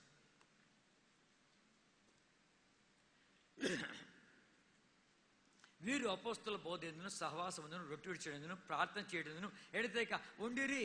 కనుక ఈ వాక్యము చదవగానే ఈ పని చేస్తామా అన్నట్టు భక్సింగా అని కొలిది ఒకతను గుండు దుర్లుచుకొచ్చాయంట. గుండు దుర్లుచుకొచ్చే కొలిది ఇంకొతను ఈ మద్రాసు వాళ్ళ దగ్గర పై మీద కండువా ఉంటుంది, అది తీశారు, టవల్ లాంటిది. అది తీసి దులిపి దాన్ని పరిచాయంట. ఇంకొతను పరిగెత్త వెళ్ళి 2 నాన్ రొట్టెలు తీసుకొచ్చాయంట. 2 నాన్ రొట్టెలు తీసుకొచ్చి అది పెట్టాయంట. ఇంకొతను పరిగెత్త వెళ్ళి 2 గ్లాసులు నిమ్మరసం తీసుకొచ్చాయంట. తీసుకొచ్చి అది ఆడ పెట్టాయంట. ఇంకొతను పై మీద కండువా తీసి దానికి కప్పాయంట. అది వాళ్ళ మొట్టమొదటి ప్రభు యొక్క బల్ల. ఇంకా వాళ్ళు ఆరాధించ మొదలు పెట్టారంట. వాళ్ళు ఆరాధిస్తుంటే మేము ఎక్కడున్నామో మాకే తెలియదు, తన్మయం అయిపోయాం, లీనమైపోయాం, పరవశించేశాము, మాకే తెలియదు ఎంతకాలం ఉన్నా కూడా మాకు తెలియదు. అంతగా ప్రభుని ప్రేమిస్తూ ఆరాధిస్తూ హెచ్చిస్తూ గణపరుస్తూ లీనమైపోయాం. వాళ్ళ ఒకతను కళ్ళు తెసి చూశాడు, ఏం జరుగుతుంది. తెల్లటి మేఘం కమ్మిందంట, భయపడిపోయి మళ్ళీ కళ్ళు మూసుకున్నాయంట. అక్కడ ప్రభు మాట్లాడుతున్నాడు, ఈ రీతిగా బల్ల ఏర్పాటు చేయి, బ్రదర్స్ దిక్కు కూర్చోబెట్టు, సిస్టర్స్ దిక్కు కూర్చోబెట్టు, సెంటర్లు పెట్టు, బల్ల ఆరాధన కొరికే 4 మాటలు వాక్యం చెప్పు. ఒక్కొక్కడు వ్యక్తిగతముగా నన్ను ప్రేమించి నన్ను ఆరాధించి గణపరిచేళ్ళుగా అవకాశమే. ఒక గది ఒకటి అద్దెకి తీసుకో, అక్కడ బైబిల్ పట్టణం ఆరంభించు. ఇవన్నీ అక్కడ ఈ మహానుభావుడు దొరికిన ప్రత్యక్షత. అర్థమైందా? ఒట్టుడికి వచ్చింది కాదు, ఇది క్రయము చెల్లించబడి వచ్చింది, క్రయం చెల్లించబడి వచ్చింది. అట్లా ఒక గది తీసుకున్నారు. గది తీసుకొని దైవజనుడు భక్సింగ్ గారు ఆరంభించాడు బైబిల్ స్టడీ. బాప్తిస్మం గురించి మాట్లాడుతుంటే ఒక్కతను లోబడ్డా అంటే బాప్తిస్మం తీసుకునేడానికి, ఒకతను బాప్తిస్మం తీసుకుని విధేయత చూపించగలిది. అక్కడ వాళ్ళు ఉన్నటువంటి ఆ గది ముందర చిన్న తోట ఉందంట, ఆ తోటకు నీళ్లు పోసేయడానికి చిన్న తొట్టి ఒకటి ఉందంట. ఆ తొట్టిలో బాప్తిస్మం ఇస్తామని తీర్మానం చేసుకున్నారు. తొట్టెవ చిన్నదంట, తీసుకుండేవాడు పొడుగ్గా ఉన్నాడంట. భక్సింగ్ గారు చెప్పారు, వాడిని 3 మడతలు పెట్టి ముంచి లేపి సాగదీశామన్నాడు. మొట్టమొదటి బాప్తిసం అది. ఆ బాప్తిసం ఇవ్వగానే మద్రాసు పట్ల ఉండే క్రైస్తవ నాయకులంతా పరిగెత్తి వచ్చారు. ఎవరి భక్సింగ్, ఎక్కడి నుంచి వచ్చాడు, ఎవరిచ్చారు ఈయనకి అధికారము బాప్తిసం ఇచ్చానికి అని కర్రలు కత్తులు కటారాలను పట్టుకొచ్చారంట. నేను మోకాలు చదువుకుంటున్నాడు, ప్రార్థన చేసుకుంటుంటే చెప్పు ఎవరిచ్చారు నీకు అధికారము అంటుంటే భక్సింగ్ గారు అన్నారంట, బైబిల్లో పూర్తి వాక్యం నాకు అక్కర్లే, సగవాక్యము చిన్నపిల్లల బాప్తిస్మము చిలకరింపు బాప్తిస్మము అనేది చిన్న వాక్యం ఒకటి నాకు చూపించు చాలు, తీయండి మీ బైబిల్ అని అంట. ఒకరి దగ్గర బైబిల్ లేదు, అంత కర్రలే ఉండే. మీ బైబిల్ తీసుకొస్తే నేను మీతో మాట్లాడతాను అని అంట. ఈ వేళ వరకు రాలేదంట. భక్సింగ్ గారి మీటింగ్ కానీ ఎవరైనా వెళ్ళారంటే, బాప్తిస్మాలు తీసుకున్నారంటే, మా మిషన్లో ఉన్నటువంటి మీకు ఉద్యోగాలు పుడతాయి, మా మిషన్లో ఉన్నటువంటి ఇండ్లు వాక్యులు ఖాళీ చేయాలి, మీ సాగు ఓడి చేస్తాడు, మీ పిల్ల పెళ్లిళ్ళు ఓడి చేస్తాడు అని రకరకాలుగా నినాదాలు బయలుదేరినాయి. రేపు బాప్తిస్మాలు ఒక కుటుంబంతో మాట్లాడి చెప్పారు, రేపు బాప్తిస్మాలు భార్యాభర్త ఇద్దరు మిషన్ ఫీల్డ్లో వాళ్ళు స్కూల్లో పనిచేస్తున్నారు, వాళ్ళు ఇచ్చిన ఇల్లు ఉంది, ఆ ఇంట్లో ఉండారు. అమ్మా రేపు బాప్తిస్మాలు. గొప్ప దైవజనుడు. పిల్లలు చూడు ఎంతమంది ఉన్నారు, మన పిల్లలు చూడు ఎంతమంది ఉన్నారు, మా పిల్లలు చూడు ఎంతమంది ఉన్నారు. కనుక ఉద్యోగం ఓడగొట్టుకుంటామా, ఇల్లు వాకిలు వదిలిపెట్టేస్తామా, వీళ్ళని సాకేది ఎట్లా, బాప్తిజం తీసుకుంటామా, ఇచ్చేస్తామా, ఇదా 2 చూడు. రాత్రి ఉపవాసం ఉండి ప్రార్థన చేశారంట. చేస్తే దైవజనుడు గొప్ప దైవ సత్యాన్ని తీసుకొచ్చాడు. ఈ వెలుగు ప్రాముఖ్యము, సర్వశక్తిగల దేవుడు మనల్ని వదిలిపెట్టాడు, కాపాడుతాడు, ఆయన వాక్యానికి విధేయత చూపిస్తాం అని చెప్పి విధేయత చూపించి బాప్తిజం తీసుకున్నారు. మరుసటి రోజు ఇల్లు ఖాళీ చేయి, మీ ఉద్యోగం ఊడి పోండి, చెట్టు కింద మేము బతికాము. అద్భుతం చేశాడు. ప్రతి దినము అద్భుతమే, ప్రతి దినము అద్భుతమే. ఆయన ఎట్లా కాపాడాడు, ఎట్లా నడిపించాడు, ఎట్లా పోషించాడు. మమ్మల్ని విడిచిపెట్టలేదు, మా పిల్లల సంఘంలో పెద్దలయ్యారు, కొంతమంది సేవకులయ్యారు, మమ్మల్ని వదిలిపెట్టలేదు అని చెప్పి కంట తడి పెట్టుకున్నది చెప్పగా నేను విన్నాను. క్రయముతో వచ్చింది, ఇది ఒకటి వచ్చింది కాదు. అర్థమైందా? క్రయము చెల్లించి. ఇప్పుడు బాప్తిజం అంటే ఇట్లా తేలికైపోయింది, కనుక రొట్టె విడిచడం అంటే తేలికైపోయింది, క్రయముతో వచ్చింది. ఇప్పుడు ఇక్కడ కాబట్టి మా ఇంట్లో పెట్టుకుంటున్నా పోవయ్యా అని చెప్పి ఎంతమంది ఇంట్లో పెట్టుకుంటుండలే. ఏమైనా క్రయం చెల్లించావా అని గిట్టక పడక పారిపోతున్నావే, 2గా 3గా అయిపోతున్నావే. ఎట్లని సంగతి ఇది. ఆరంభం కాస్త విను. క్రయము చెల్లించబడి వచ్చాడు భక్సింగ్ గారు. తర్వాత ఆరాధన, బల్ల, ఇవన్నీ గంటలు గంటలు గంటలు గంటలు. అర్థమైందా? గంటలు గంటలు అనగా అందరూ పాల్గొంటున్నారంట. ఒకనాడు జక్కయ్య గురించి మనం చెప్పాయంట. జక్కయ్య గురించి, జక్కయ్య యేసయ్య ఇంట్లోకి రాగానే జక్కయ్య ఇంట్లో ఉండే అన్యాయము, అక్రమము, లంచము, మోసము అంత కూడా కదిలింది. నువ్వు ఇంటికి పోతే నీ ఇంట్లో ఉండే కదులుతాయి, అన్యాయపు సొత్తులు కదులుతాయి. కొన్ని బై క్యాష్, కొన్ని బై కైండ్ వచ్చాయి, కొన్ని రొక్కమ డబ్బు రూపాయన వచ్చింది, కొన్ని వస్తువు రూపాయన వచ్చాయి. నీ ఇంట్లో ఉన్నాయవన్నీ. కనుక దొంగ పాసులు, నీ పాసులు సైన్ చేసుకోకుండా ఎక్కావు, రైలు బండ్లన్నీ ఎక్కావు. కనుక నీ కుటుంబాన్ని అంతా తీసుకొని పోవచ్చు అంటే కాన్వకేషన్ కూడా అట్లా వస్తారు కొంతమంది అనేవాడు. ఎట్లా నీ కుటుంబాన్ని నా భార్య రావటం లేదు కానీ మీ ఆవిడ పంపించు, నేను తీసుకుపోతా, నా దాంట్లో నా భార్య అని చెప్తానులే తీసేటం సంగతి. కనుక ఫ్రీ పాస్ అని వాళ్ళు టీసీ ఇట్లాంటి వాళ్ళని తెలుసుకొని అమ్మ మీ ఆయన పిలు, మా ఆయన ఎందుకాయా అంటున్నా, మా ఆయన ఎందుకాయా, ఇట్లాంటివన్నీ ఉన్నాయి. కనుక ఇట్లాంటివి నీ జీవితంలో ఉంటే, దొంగ సొత్తులు ఇంట్లో ఉంటే జాగ్రత్త అన్నీ మాట్లాడతాయి. కనుక నువ్వు కాన్వకేషన్ అయిపోయి ఇంటికి పోగానే నీ ఇంట్లో దొంగ సొత్తులనే మాట్లాడతాయి. కొంతమంది ఆర్టీసీలో పనిచేస్తారు, వాళ్ళ ఇంటికి పోగానే చూడొచ్చు. ఎందుకు మీ ఇంట్లో ఎవరైనా ఆర్టీసీలో పనిచేస్తారని అడిగేచ్చు. ఎందుకు? నట్లు, బోట్లు, స్క్రూ డ్రైవర్లు, రించులు, జాకీలు, సీట్లు, పగిలిపోయిన అద్దాలు అన్నీ ఇంట్లో ఉంటాయి. ఇంటికి పోగానే చెప్పేయచ్చు మీ ఇంట్లో ఎవరైనా ఆర్టీసీలో పనిచేస్తారా అని అడగచ్చు. ఇంకొంతమంది ఇంటికి పోతే మందులు వాసన, మీ ఇంట్లో ఎవరైనా ఆసుపత్రులు పనిచేస్తారో అడిగచ్చు. ఎందుకంటే ఆసుపత్రి అంతా మందేగా అని అన్ని అడగచ్చు. ఇంకొంతమంది ఎట్లాంటి వాళ్ళు ఉంటారంటే ఆ ఇంటికి పోతే ఒట్టిగా ఎందుకు రావాలని చెప్పి అట్లా ఇట్లా చూసి ఎవరిని చూసి ఒక జోబులు వేసుకొస్తూ ఉంటారు. అవన్నీ మాట్లాడతాయి. దొంగ కోడి తిన్నావా, అవి కూడా బెకబెక అంటారు లోపల, జాగ్రత్త. దొంగ కంకులు తిన్నావా, కడుపు నొప్పి వస్తుంది. కనుక జాగ్రత్త, ఇవన్నీ మాట్లాడతాయి అని బలమైన రీతిగా వాక్యం చెప్పే కొద్ది ఆ ఆదివారం నాడు చాలా మంది పనుల్లో పాల్గొనలేదు, తల దించుకున్నారు. ఇంటికి పోతే మాట్లాడుతున్నాయన్ని, మాట్లాడుతూ ఉంటే అన్ని రిక్షాలు వేసుకొచ్చారు, రిక్షాలు వేసుకొని పాడుకుంటూ వచ్చారు. అన్న ఇవన్నీ మా ఇంట్లో మాట్లాడుతున్నాయి, ఇవి మావి కావు, దొంగ సొత్తులు, అన్యాయ సొత్తులు, ఏం చేయమంటావు, ఆ బావిలో వేయండి అన్నాడు. ఒక బావి చూపించాడు, ఆ బావిలో వేయండి అన్నాడు. ఆ బావి పూడకముందు నేను కూడా చూశాను, ఇప్పుడు పూర్తి చేశారు. ఆ అన్యాయపు సొత్తులు, దొంగ సొత్తులన్నీ మింగింది ఆ బావి, మింగింది ఆ బావి. దాన్ని లేచారు, చేతులు అయిపోయినాయి. కనుక తర్వాత దాన్ని పూర్తి చేశారు జోహోషంలో. కనుక ఆ స్పాట్ కూడా నాకు తెలుసు. ఎందుకంటే సంగతి ఆర్తిగా ప్రత్యేకత గురించి మాట్లాడినటువంటి వాడు, సైంటిఫికేషన్ గురించి మాట్లాడిన వాడు, ప్రత్యేకంగా రా, పరిశుద్ధత కాపాడుకో అని పరిశుద్ధ నడక నేర్పించిన వాడు, విశ్వాస నడక నేర్పించిన వాడు, దేవుడి కొరకే క్రైమ్ చెల్లించి నేర్పించిన వాడు, ఆయన వాక్యాన్ని ప్రేమించు అని నేర్పించిన వాడు, ఆయన మందిరాన్ని ప్రేమించు అని నేర్పించిన వాడు బైబిల్ని ప్రేమించాడు.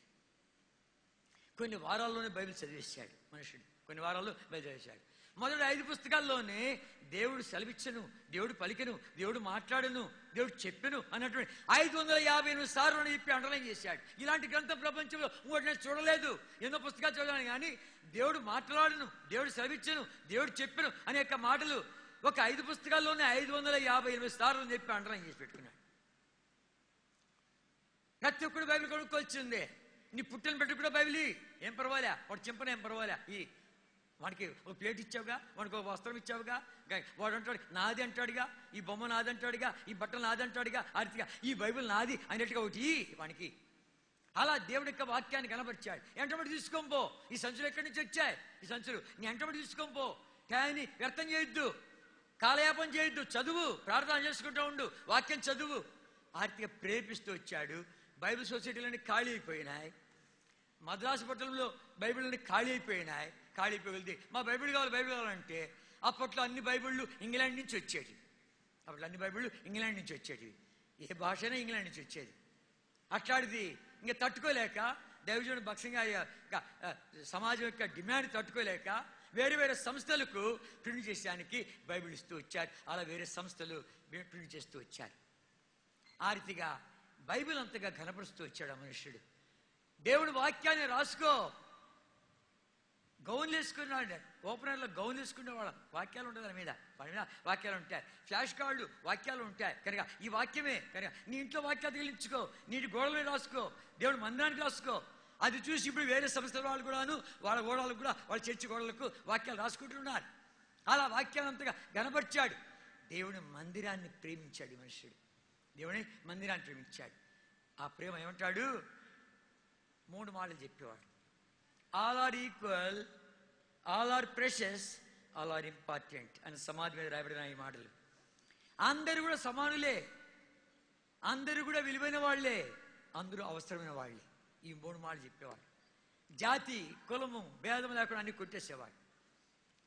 ఆయన పంజాబీ భాష కదా, ఆయన రాడు కోమటి లేదు, సోమటి లేదు, రెడ్డి లేదు ఆయన అంటాడు.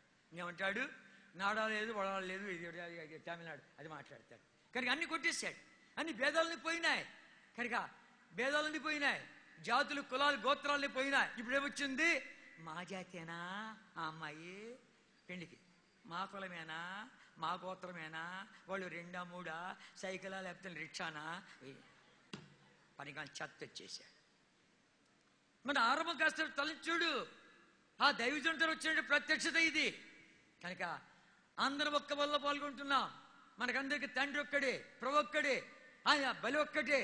నీ కొరకు ఎక్కువ రక్తం, నా కొరకు తక్కువ రక్తం చెందించా, అందరి కొరకు సమానంగా చెందించాడు అని చెప్పి ఈ సంఘ ప్రత్యక్షత తీసుకొచ్చిన వాడు. ఆయన శిరస్సు తగ్గిందికి రండి, ఆయన మహిమపరచండి, గణపరచండి. ఆరాధన ఆరాధన.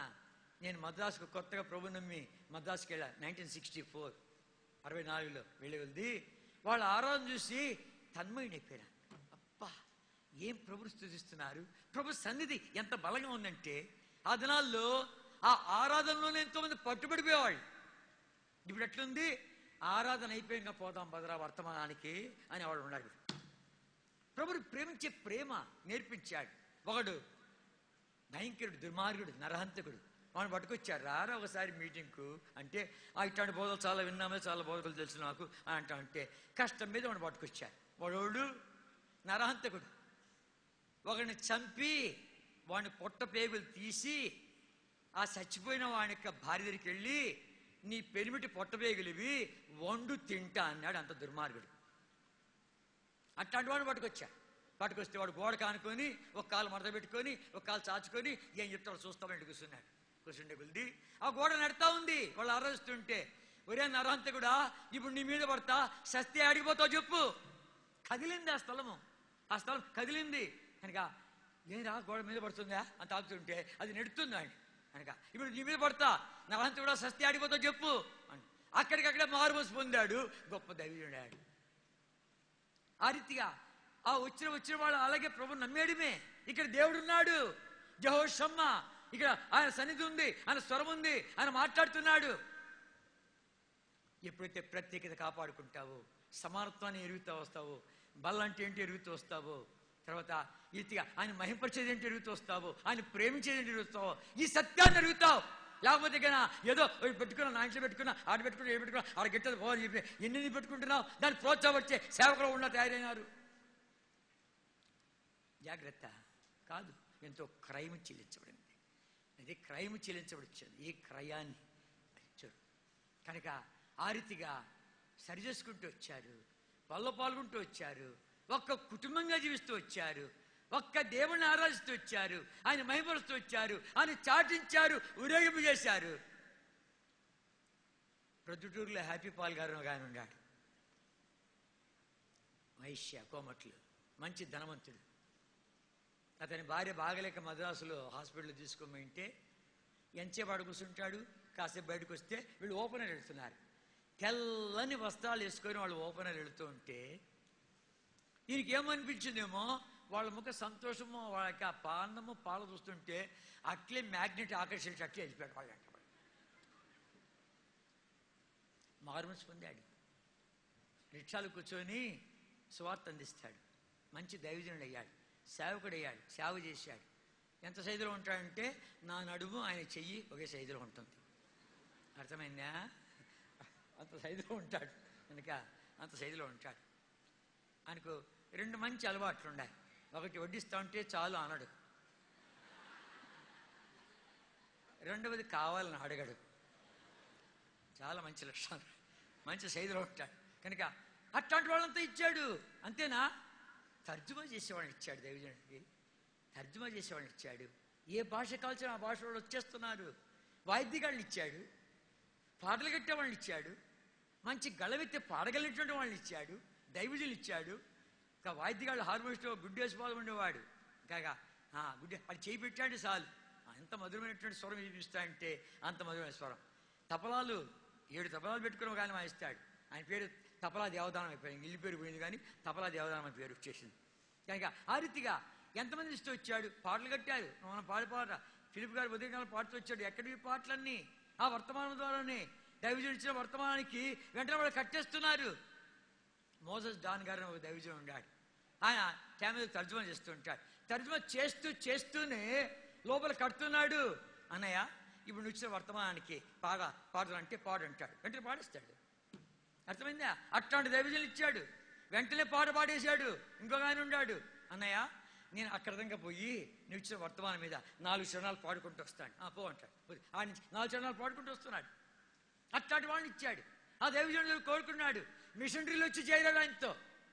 ఇంగ్లాండ్లో ఆర్నోక్ మిషనరీ ఆర్నోక్ ఫెలోషిప్ ఉంది. అక్కడి నుంచి 2 వచ్చారు. ఫ్లాక్ అని గోల్డ్ స్వర్డ్ అని 2 వచ్చారు. వాళ్ళిద్దరూ ప్రార్థన చేసుకుంటే ఇండియాకు పోవాలి అని చెప్పి దేవుడు పంపించాయంట. ఇంకేం చెప్పారు వాళ్ళు? నేను తర్జుమా చేసేవాళ్ళు అన్నారు. ఏమన్నారు? మీరు ఇండియాకు పోయి కొత్త పని ఆరంభించేది కాదు, అక్కడ జరుగుతున్న పనికి దోహదపడాలి అన్నారంట. మరి ఏజే ఫ్లాగ్ చెప్తున్నాడు, నేను తర్జుమా చేశాను. ఏమన్నాడు? ఆయన బాగలేడంట. కూనూరులో జ్వరంతో ఉన్నాడంట. కూనూరులో జ్వరంతో ఉంటే ఎవరు అన్నారంట భక్త గారితో, ఇక్కడ యంగ్ మిషన్ ఉన్నాడు, ఆయన జ్వరంతో ఉన్నాడు, ప్రార్థన చేస్తారంటే పద ప్రార్థన చేస్తాం అని చెప్పి దైవజనుడు భక్త గారు ప్రార్థన చేస్తూ ఉంటే దైవాత్మతో మాట్లాడుతానంట.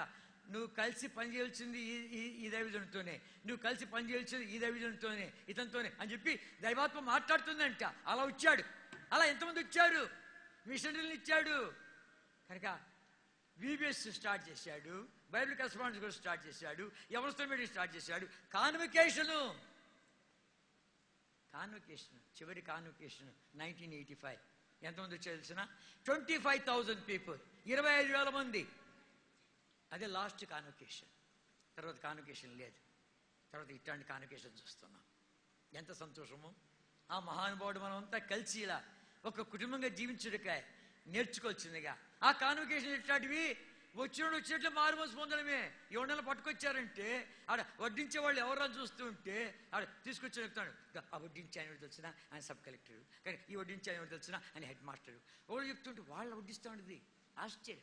వాళ్ళ దీనితో చూస్తుంటే భోజనం అయిపోయిన తర్వాత ఆకులు ఎత్తేస్తా ఉంటే ఆయన ఎవరు? Retired collector. ఆయన ఆకులు ఎత్తేస్తున్నారు. ఈయనెవరు? ఆయన ఆర్డీఓ. ఈయనెవరు? ప్రిన్సిపల్. వాళ్ళు యొక్క విధే చూస్తూ ఉంటే వాళ్ళ ఆకులు ఎత్తేస్తాడు. అవును, దేవునింట్లో పనిచేస్తే ఆశీర్వాదం అని చెప్పి నేర్పించాడు.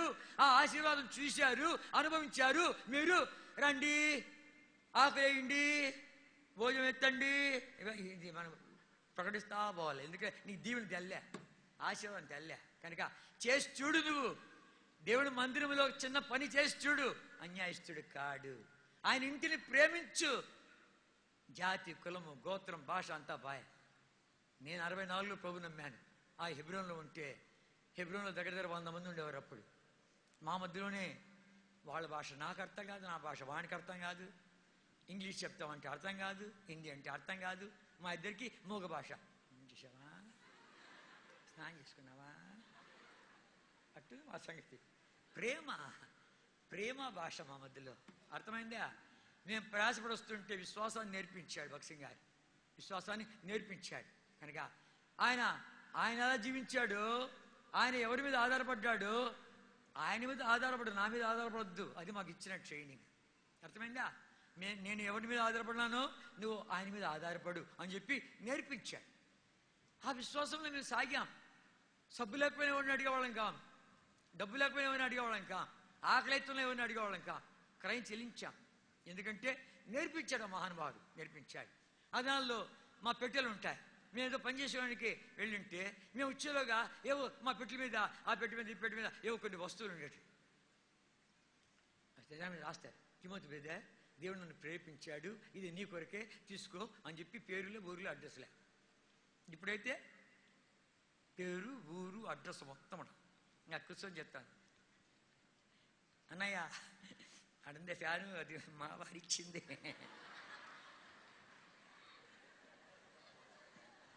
అది మన బతుకు. మన బతుకు అది ఎట్లా తెలుసునా?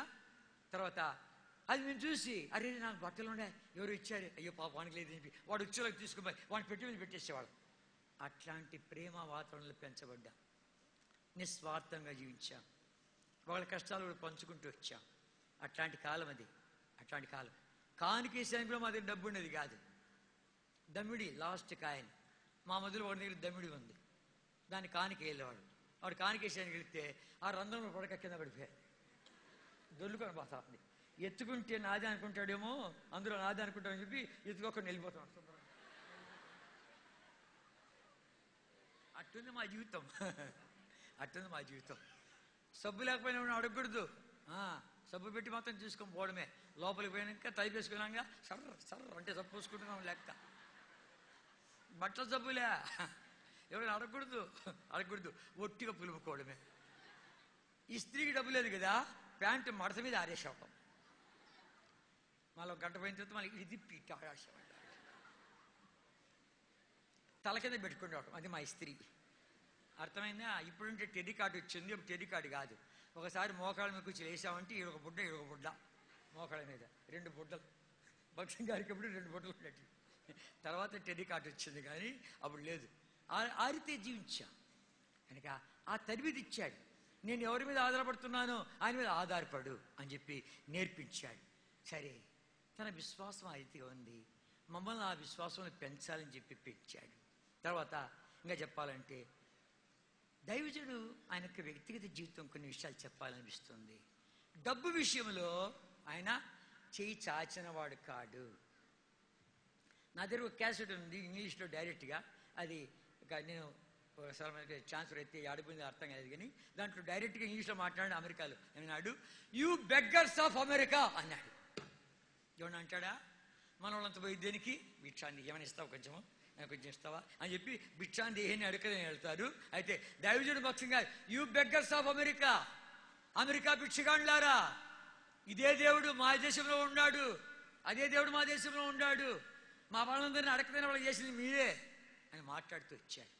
అర్థమైందా? కనుక ఆస్వాల్డ్ కాదు, డానియల్ స్మిత్ అని ఒక దైవజనుడు, ఆయన భక్సింగ్ గారి మీద ఒక పుస్తకం రాశాడు, ప్రాఫిట్ ఆఫ్ ఇండియా, హిందూ దేశపు ప్రవక్త అని చెప్పి ఆ పుస్తకం రాశాడు. 6 పుస్తకాలు పంపించాడు. అది చూసి భక్సింగ్ గారు ఏమన్నాడు, దీంట్లో అంతా మనిషికే ఉంది ఘనత, కానీ దేవునికి ఘనత లేదు, మహిమ లేదు, ఇంకా ఈ పుస్తకాలు ప్రింట్ చేయొద్దు, ఇండియాకు పంపించొద్దు అన్నాడు. అదే మనమైతే ఇంకొక కట్ట పంపించు, బాగుంది అని చెప్పి మనం చేసుకోవాలి. ఆ మనుషుడు దేవుడికి మహిమ ఎతికినటువంటి వాడు, తన మహిమను కోరినటువంటి వాడు కాదు. ఈ పుల్పిడి మీద ఎన్నోసార్లు మేము దొంగిలించాము, కానీ ఆయన దేవుడు మహిమ కొరకు జీవిస్తూ వచ్చాడు. ఆయన చేతులు దెబ్బలు తిన్నాను, తోపింగాడు, గుద్దాడు, కొట్టాడు. ఇప్పుడు ఎవరన్నా కొట్టి చూస్తాం, చూపెట్టుకొని చూస్తాం, కేసు పెడతాను మీద. అట్లుంది సంగతి. అట్లాంటి దినాలకి వచ్చేసాం. దైవజనులు దెబ్బలు తిన్నాం మేము. మార్టిన్ గారు కొట్టాడు, లాసన్ గారు కొట్టాడు, బర్మా జోసఫ్ గారు కొట్టాడు, భక్సింగ్ గారు చోపింగాడు, వీపును గుద్దాడు. ఎన్ని తిన్నాము. ఏం చెప్తారు సంగతి? దైవజనుల యొక్క దెబ్బలు, వాళ్ళ గద్దింపు, తైలాభిషేకము, అది ఇప్పుడు చూస్తున్నాం మేము. అది ఇప్పుడు చూస్తున్నాం. కనుక ఆర్తిగా ఆ మేళ్లు పొందుతూ వచ్చాం. డబ్బు విషయంలో క్వెట్టా అనే స్థలంలో 18 నిమిషాలు భూకంపం వచ్చింది. పాకిస్తాన్లో క్వెట్టా అనే స్థలంలో 18 క్షణాలు అంటే 1, 2, 3, 4, 5, 6 ఎంచితే 18 వేస్తే వస్తుంది చూడు.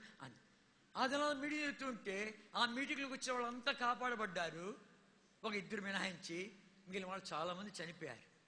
చనిపోతే అన్నాడు కదా, వాళ్ళు ఎక్కడ గోడ కింద పడ్డారు, అరుణా కింద పడ్డారు, ఎక్కడ పడ్డారు ఏంటో వాళ్ళు వెతుకుతామని చెప్పి, వాళ్ళు సహాయపడతామని చెప్పి కాళ్ళు పోయింటే చేతులు పోయింటే వాళ్ళని తీసుకుని రెస్క్యూ పార్టీ, రక్షించే పార్టీ వెళుతూ ఉంటే అన్నాడు, తిమోతి, నేను కానీ నా అనుచరులు కానీ మేము నగల మీద నడిచినాము, డబ్బు మీద నడిచినాము, బంగారు మీద నడిచినాము, నేను కానీ నా అనుచరులు కానీ మేము ఒక్కటి కానీ తాకింటే ఒట్టు అన్నాడు.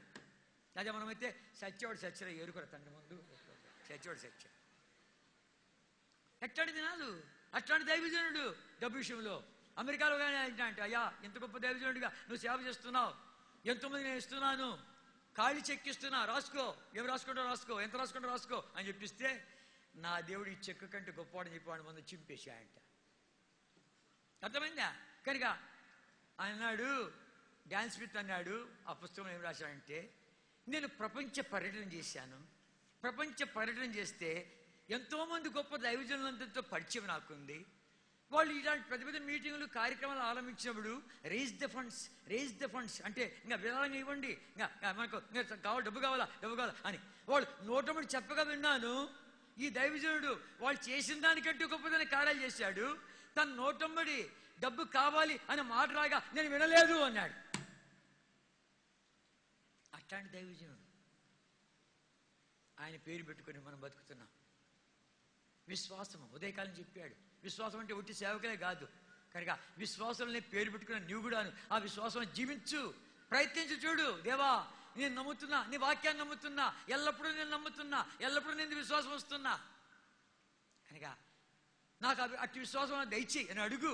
దైవజనుడు ఉదయకాలం చెప్పాడు కదా, అడుగు, ప్రయత్నించి చూడు, ప్రయత్నించి చూడు, ప్రవృత్తి చూస్తూ వస్తావు. ఒక ఆయన చెప్తున్నాడు, నేను ఆశ్చర్యపోయాను కనుక అయ్యా భక్సింగ్ గారి దేవుడు ఉంటేనే కనుక ఆయన హోటల్కి వెళితే నువ్వు పో, హోటల్ పో, నేను ఇస్తాను కదా పో అంటే కదా ధైర్యంగా వెళ్ళాయంట. ధైర్యంగా వెళ్ళిన తర్వాత ఏం జరుగుతుంది, ధైర్యంగా వెళ్ళిన తర్వాత అంత ఆర్డర్ చేస్తాం. ఏం కావాలా, రొట్టె కావాలా, ఇంకేం కావాలా, జోబులు పైసలా, సరే మాంసం అది తీసుకొని రా, మళ్ళీ అది తీసుకొని రా. ప్రభా ఎట్లా తింటున్నాను, బిల్లు పెడతాడు, ఎట్లా సంగతి, జోబులు ఏమి లేదు అని అంటూ ఉంటే ఆశ్చర్యపోతున్నాడు. అని ఏంటి అంత తిన్న తర్వాత ఇంకా బిల్లు ఇచ్చిన తర్వాత వస్తాను. వెనకాల నుంచి ఒకడు వచ్చి భక్సింగ్ గారు ఆ బిల్ నేను పే చేస్తా, నేను వద్దు నీ వద్దు ఒట్టుడు జోలు చేపెట్టాయంట. ఈ కథ విని ఒక ఆయన భక్సింగ్ గారి దేవుడు కూడా నా దేవుడు కూడా నేను అనుభవించి చూడాలని చెప్పి హోటల్కి వెళ్ళాయంట.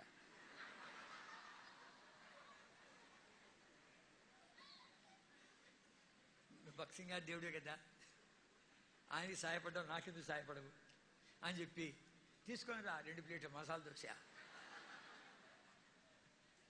2 ప్లేట్లు ఇడ్లీ తీసుకొని రా. మా భయం ఎత్తానంటే ఇప్పుడు కాఫీ తెమ్మంటావా, డ్రింక్ తెమ్మంటావా, డ్రింక్ తీసుకొని నేను పర్వాలే, లోపల భయం ఎత్తాను. దేవుడు ఉన్నాడు తెలిసినాడు, ఎవరు తెలిసి ఉన్నాడా అది చూస్తున్నాయంట.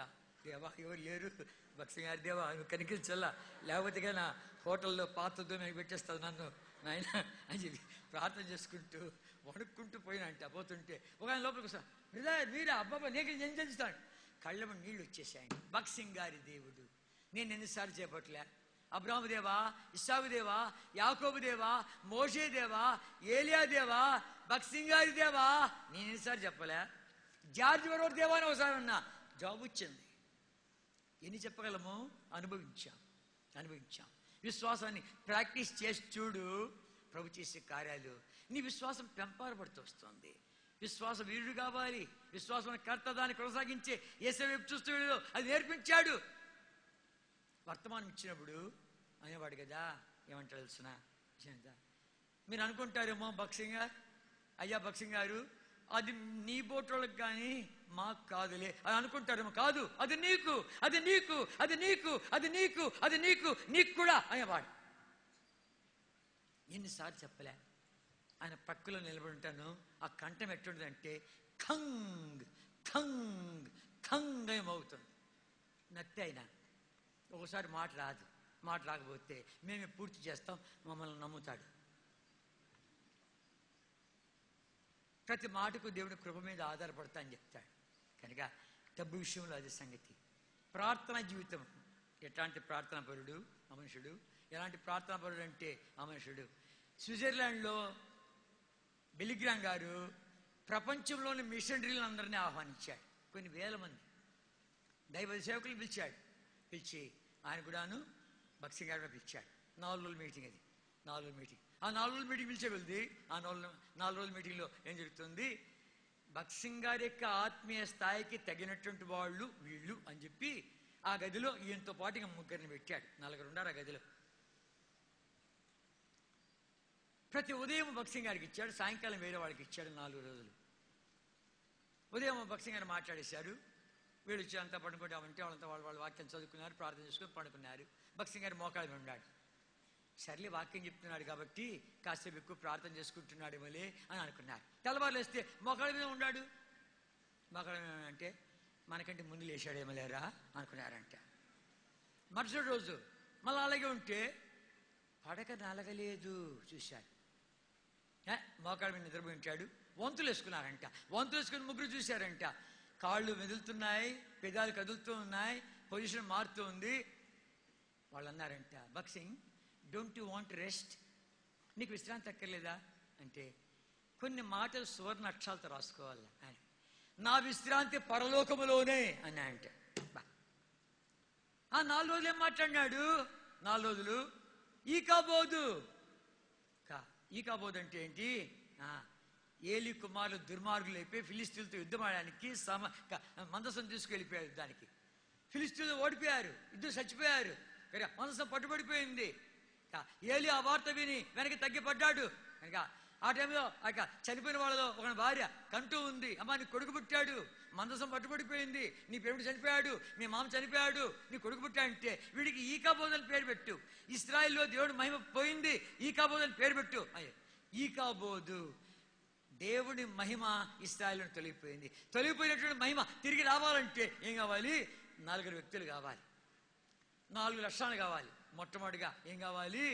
హన్న ప్రార్థనా పర్యాలు. మొట్టమొదటి ప్రార్థన గురించి మాట్లాడాడు. ప్రార్థన ద్వారా జరుగుతుంది ఏ కార్యమైనా, ప్రార్థన లేకుండా ఇది జరగదు. కనుక పట్టుదలతో కూడా ప్రార్థన, ఉపవాస ప్రార్థన, రాత్రంతా ప్రార్థన, విసుగుగా ప్రార్థన, ఎల్లప్పుడూ ప్రార్థన. ఈ ప్రార్థన గురించి అనేక విషయాలు మాట్లాడుతూ వచ్చాడు. రెండవ రోజు సమూయేలు దేవుడి స్వరాన్ని వినేవాడు. దేవుడు స్వరం వినేవాడు కావాలి. దేవుడు మాట్లాడతాడు, సజీవుడు, సత్యవంతుడు, మాట్లాడి దేవుడు అని సమూయేలు గురించి రెండవ రోజు మాట్లాడాడు. మూడో రోజు దావీదు గురించి మాట్లాడు, నా హృదయానుసారుడు. మన వంటి వాడే, తప్పులు చేశాడు, పాపాలు చేశాడు, అవిధేయత, ఇష్టానుసారం జీవించాడు, దుర్మార్గుడు, సౌలు కంటే 1000 రెట్లు దుర్మార్గుడు. అట్లాంటి వాడు ఏమైపోయింది? దేవుడు దర్శించాడు. ప్రవక్తల ద్వారా, పరిస్థితుల ద్వారా మాట్లాడుతూ వచ్చేవాడు విరిగిపోయాడు, నలిగిపోయాడు. దేవా నేను పాపం చేశాను, నేను పాపంలో జన్మించాను, ఆ పాపం నా ఏటే ఉంది, కేక వేశాడు, ఏడ్చాడు, విరిగిపోతూ వచ్చాడు, నలిగిపోతూ వచ్చాడు. ఆ మహాగణుడు, మహోన్నతుడు, మహాపరిశుద్ధుడు, నిత్య నివాసి, మహాఉన్నతమైన పరిశుద్ధ స్థలాలు నివసించేవాడు, వినియమ గల వారి యొక్క మనసును ఉజ్జింపజేటుకును, దీనం యొక్క మనసును ఉజ్జింపజేటుకును, వినియమ గల వారిను, దీన హృదయం గల వారి నివసింప వచ్చేవాడు. ఆ దేవుడికి నిలయమయ్యాడు. దేవుడి నివాస స్థలం ఏంటో చూపించాడు. నా మందిరం అంటే చూడడానికి చూపించాడు. ఆ ప్రత్యక్షత ఇచ్చాడు. దావీదు దేవుని మందిరాన్ని ప్రేమించేవాడు అయితే వచ్చినాడు. దాని కొరకు సామాగ్రి కూర్చుతూ వచ్చాడు, యుద్ధాలు చేస్తూ వచ్చాడు, దేవుడు తోడుకుంటూ వచ్చాడు. ఆ యొక్క నక్ష ఇచ్చాడు, మచ్చు ఇచ్చాడు, దాని ప్రకారం చూస్తూ వచ్చాడు. 4వ రోజు సొలొమోను సమాధాన స్థితిలో దేవుడి యొక్క మందిరము నిర్మాణం కావడం. తర్వాత ఆయన ప్రార్థన చేయగానే దైవ మహిమ దిగింది. యెహోవా దయాళుడు, ఆయన కృప నిరంతరం అని చెప్పి సాగిలపడ్డారు. యాజకులు లోపల ప్రవేశించలేకపోయారు. దేవుడి యొక్క మహిమ తిరిగి వచ్చుట అని ఈ 4 రోజులు మాట్లాడుతూ 4 రోజులు పండుకోలేదు. ప్రార్థనాపరుడు. ఆయన ఎంటబడి వెళుతూ వచ్చేవాడిని కదా. ఎన్నో స్థలాలు వెళ్ళాను, తిప్పాడు ఎన్నో స్థలాలు. ఏంటి ముసలివాడికి నిద్ర రాదా అనుకునేవాడిని నేను. ఆయన మోకాళ్ళు ఉంటే నేను మోకాళ్ళకి రావాలా? ఏం బాగుంటుంది, నేను పండుకుంటే ఏం బాగుంటుంది అని మోకాళ్ళు వినేది. ఆయనేమో ప్రార్థన చేస్తుంటే నేను, అది నా సంగతి. అరే ఎన్ని కార్యక్రమాలు, ఈ కార్యక్రమాన్ని ముగించిన తర్వాత వస్తుంటే చేస్తుంటే ఆశ్చర్యపోతున్నా. ఎక్కడిది మనుషుడిగా శక్తి? ఉదయకాలం బ్రేక్ఫాస్ట్ ఒక స్థలంలో, మీటింగ్ ఇంకో స్థలంలో, మధ్యాహ్నం భోజనం ఇంకో స్థలంలో, దారిలో టీ ఇంకో స్థలంలో, రాత్రి మీటింగ్ ఇంకో స్థలంలో. అర్థమైందా? ఇన్ని స్థలాలు తిరుగుతూ ఉంటే మేము అలసిపోతా ఉంటే ఇంత అయిపోయిన తర్వాత మోకాళ్ళ పడి ప్రార్థన చేస్తున్నాడు. ప్రార్థనాపరుడు. ఈ భీమవరం దగ్గర గణపవరం ఒకటి ఉంది. ఆ గణపవరంలో మున్సిపాలిటీ పంచాయతీ బోర్డు ఆఫీస్ ఉంది. ఆఫీసులో నాకును ఆయనకు ఏం చేశారు, 2 బెంచీలు జరిపి మధ్యాహ్నం కాసేపు రెస్ట్ తీసుకోండి అని చెప్పి నాకు 2 బెంచీలు చెప్పి తలగడ ఇచ్చారు. అవి 2 బెంచీలు కలిపి ఆయనకు పడకేశారు. 4 గంటలు సాయంకాలం. తిమోతి 4:20కి లేస్తామన్నాడు. 4 గంటలు పడుకోవడం అంట, 4:20కి లేవడం అంట. వాళ్ళు ఏర్పాటు చేస్తున్నారు అంతా. ఏర్పాటు చేస్తుంటే ఏం కొంప మునిగిపోలే పండుకొని మనుషుడు అని చెప్పి గుర్రలు పెట్టి నిద్రపోతా ఉంటే 4:20 కానీ వచ్చింది. తిమోతి గెటప్ అన్నాడు. అంటే నేను నిద్రపోయినట్లు ఆయన మేలుకున్నట్లు. ఏమరా దేవదూత ఏమైనా లేపింది మనుషుడిని? ఇట్టాడు ఎన్ని చెప్పగలను, రాత్రంతా కూర్చోబెట్టుకుని చెప్పగలను అని అనుభవించా, చూసా. కనుక గొప్ప దైవజనుడు, సామాన్యుడు కాడు. ఇంకా మనం చూస్తే ఆయనకు ఉత్తరాలు వస్తాయి. తిమోతి ప్రతి ఉత్తరము 3 ప్రార్థనలతో వెళుతుంది అన్నాడు. ప్రతి ఉత్తరం 3 ప్రార్థనలు. కొన్ని ఉత్తరాలు ఇంకొంచెం ఎక్కువగా వెళతాయి అని చెప్పాడు. ఆయన చదివేవాడిని ఉత్తరాలని. చదువుతుంటే ఆ ఉత్తరం చూస్తే అన్నాడు, ఒకడు 4 స్టావులు రాశాడు. వీడు ఎప్పుడు రాస్తా ఉంటాడు, తిమోతి తిప్పు, ఏడు చదువు వదిలేసాలి ఇది ఈ చదువు వాడు రాస్తా బుట్ట దాఖలు చేయంటాడు. ముందు వచ్చిన ఉత్తరం అంతా కూడా ప్రతి ఉత్తరము ప్రార్థనతో ప్రభా ఏ కష్టంలో ఉండాలి, ఏ చిక్కులో ఉండాలి ఏమో అని చెప్పి ప్రార్థన చేస్తూ చదువుతాయంట మొట్టమొదటి. రెండవది వీడి ఫైల్ రాత్రి మరలా మోకాళ్ళ మీకు వచ్చి ప్రభా వీళ్ళ సంగతి ఇట్లుంది అట్లుంది అని చెప్పి అని నోట్ చేసుకుని అది రెండో ప్రార్థన. మళ్ళీ మూడోసారి ఉత్తరం రాసేటప్పుడు అది మూడో ప్రార్థన. నెల్లిక్ జేవియర్ అని రోమన్ క్యాథలిక్ ఆవిడ, ఆంగ్లోనియన్, ప్రభు అద్భుతకరంగా ఆమెను ప్రసాదించాడు. ఎవరికి? దైవజన భక్సం గారికి. స్టెనో షార్ట్ హ్యాండ్ రాసుకుంటుంది, నోరు కట్టేసుకోడు, ఒక్కళ్ళు చెప్పదు, వాళ్ళు చెప్పదు.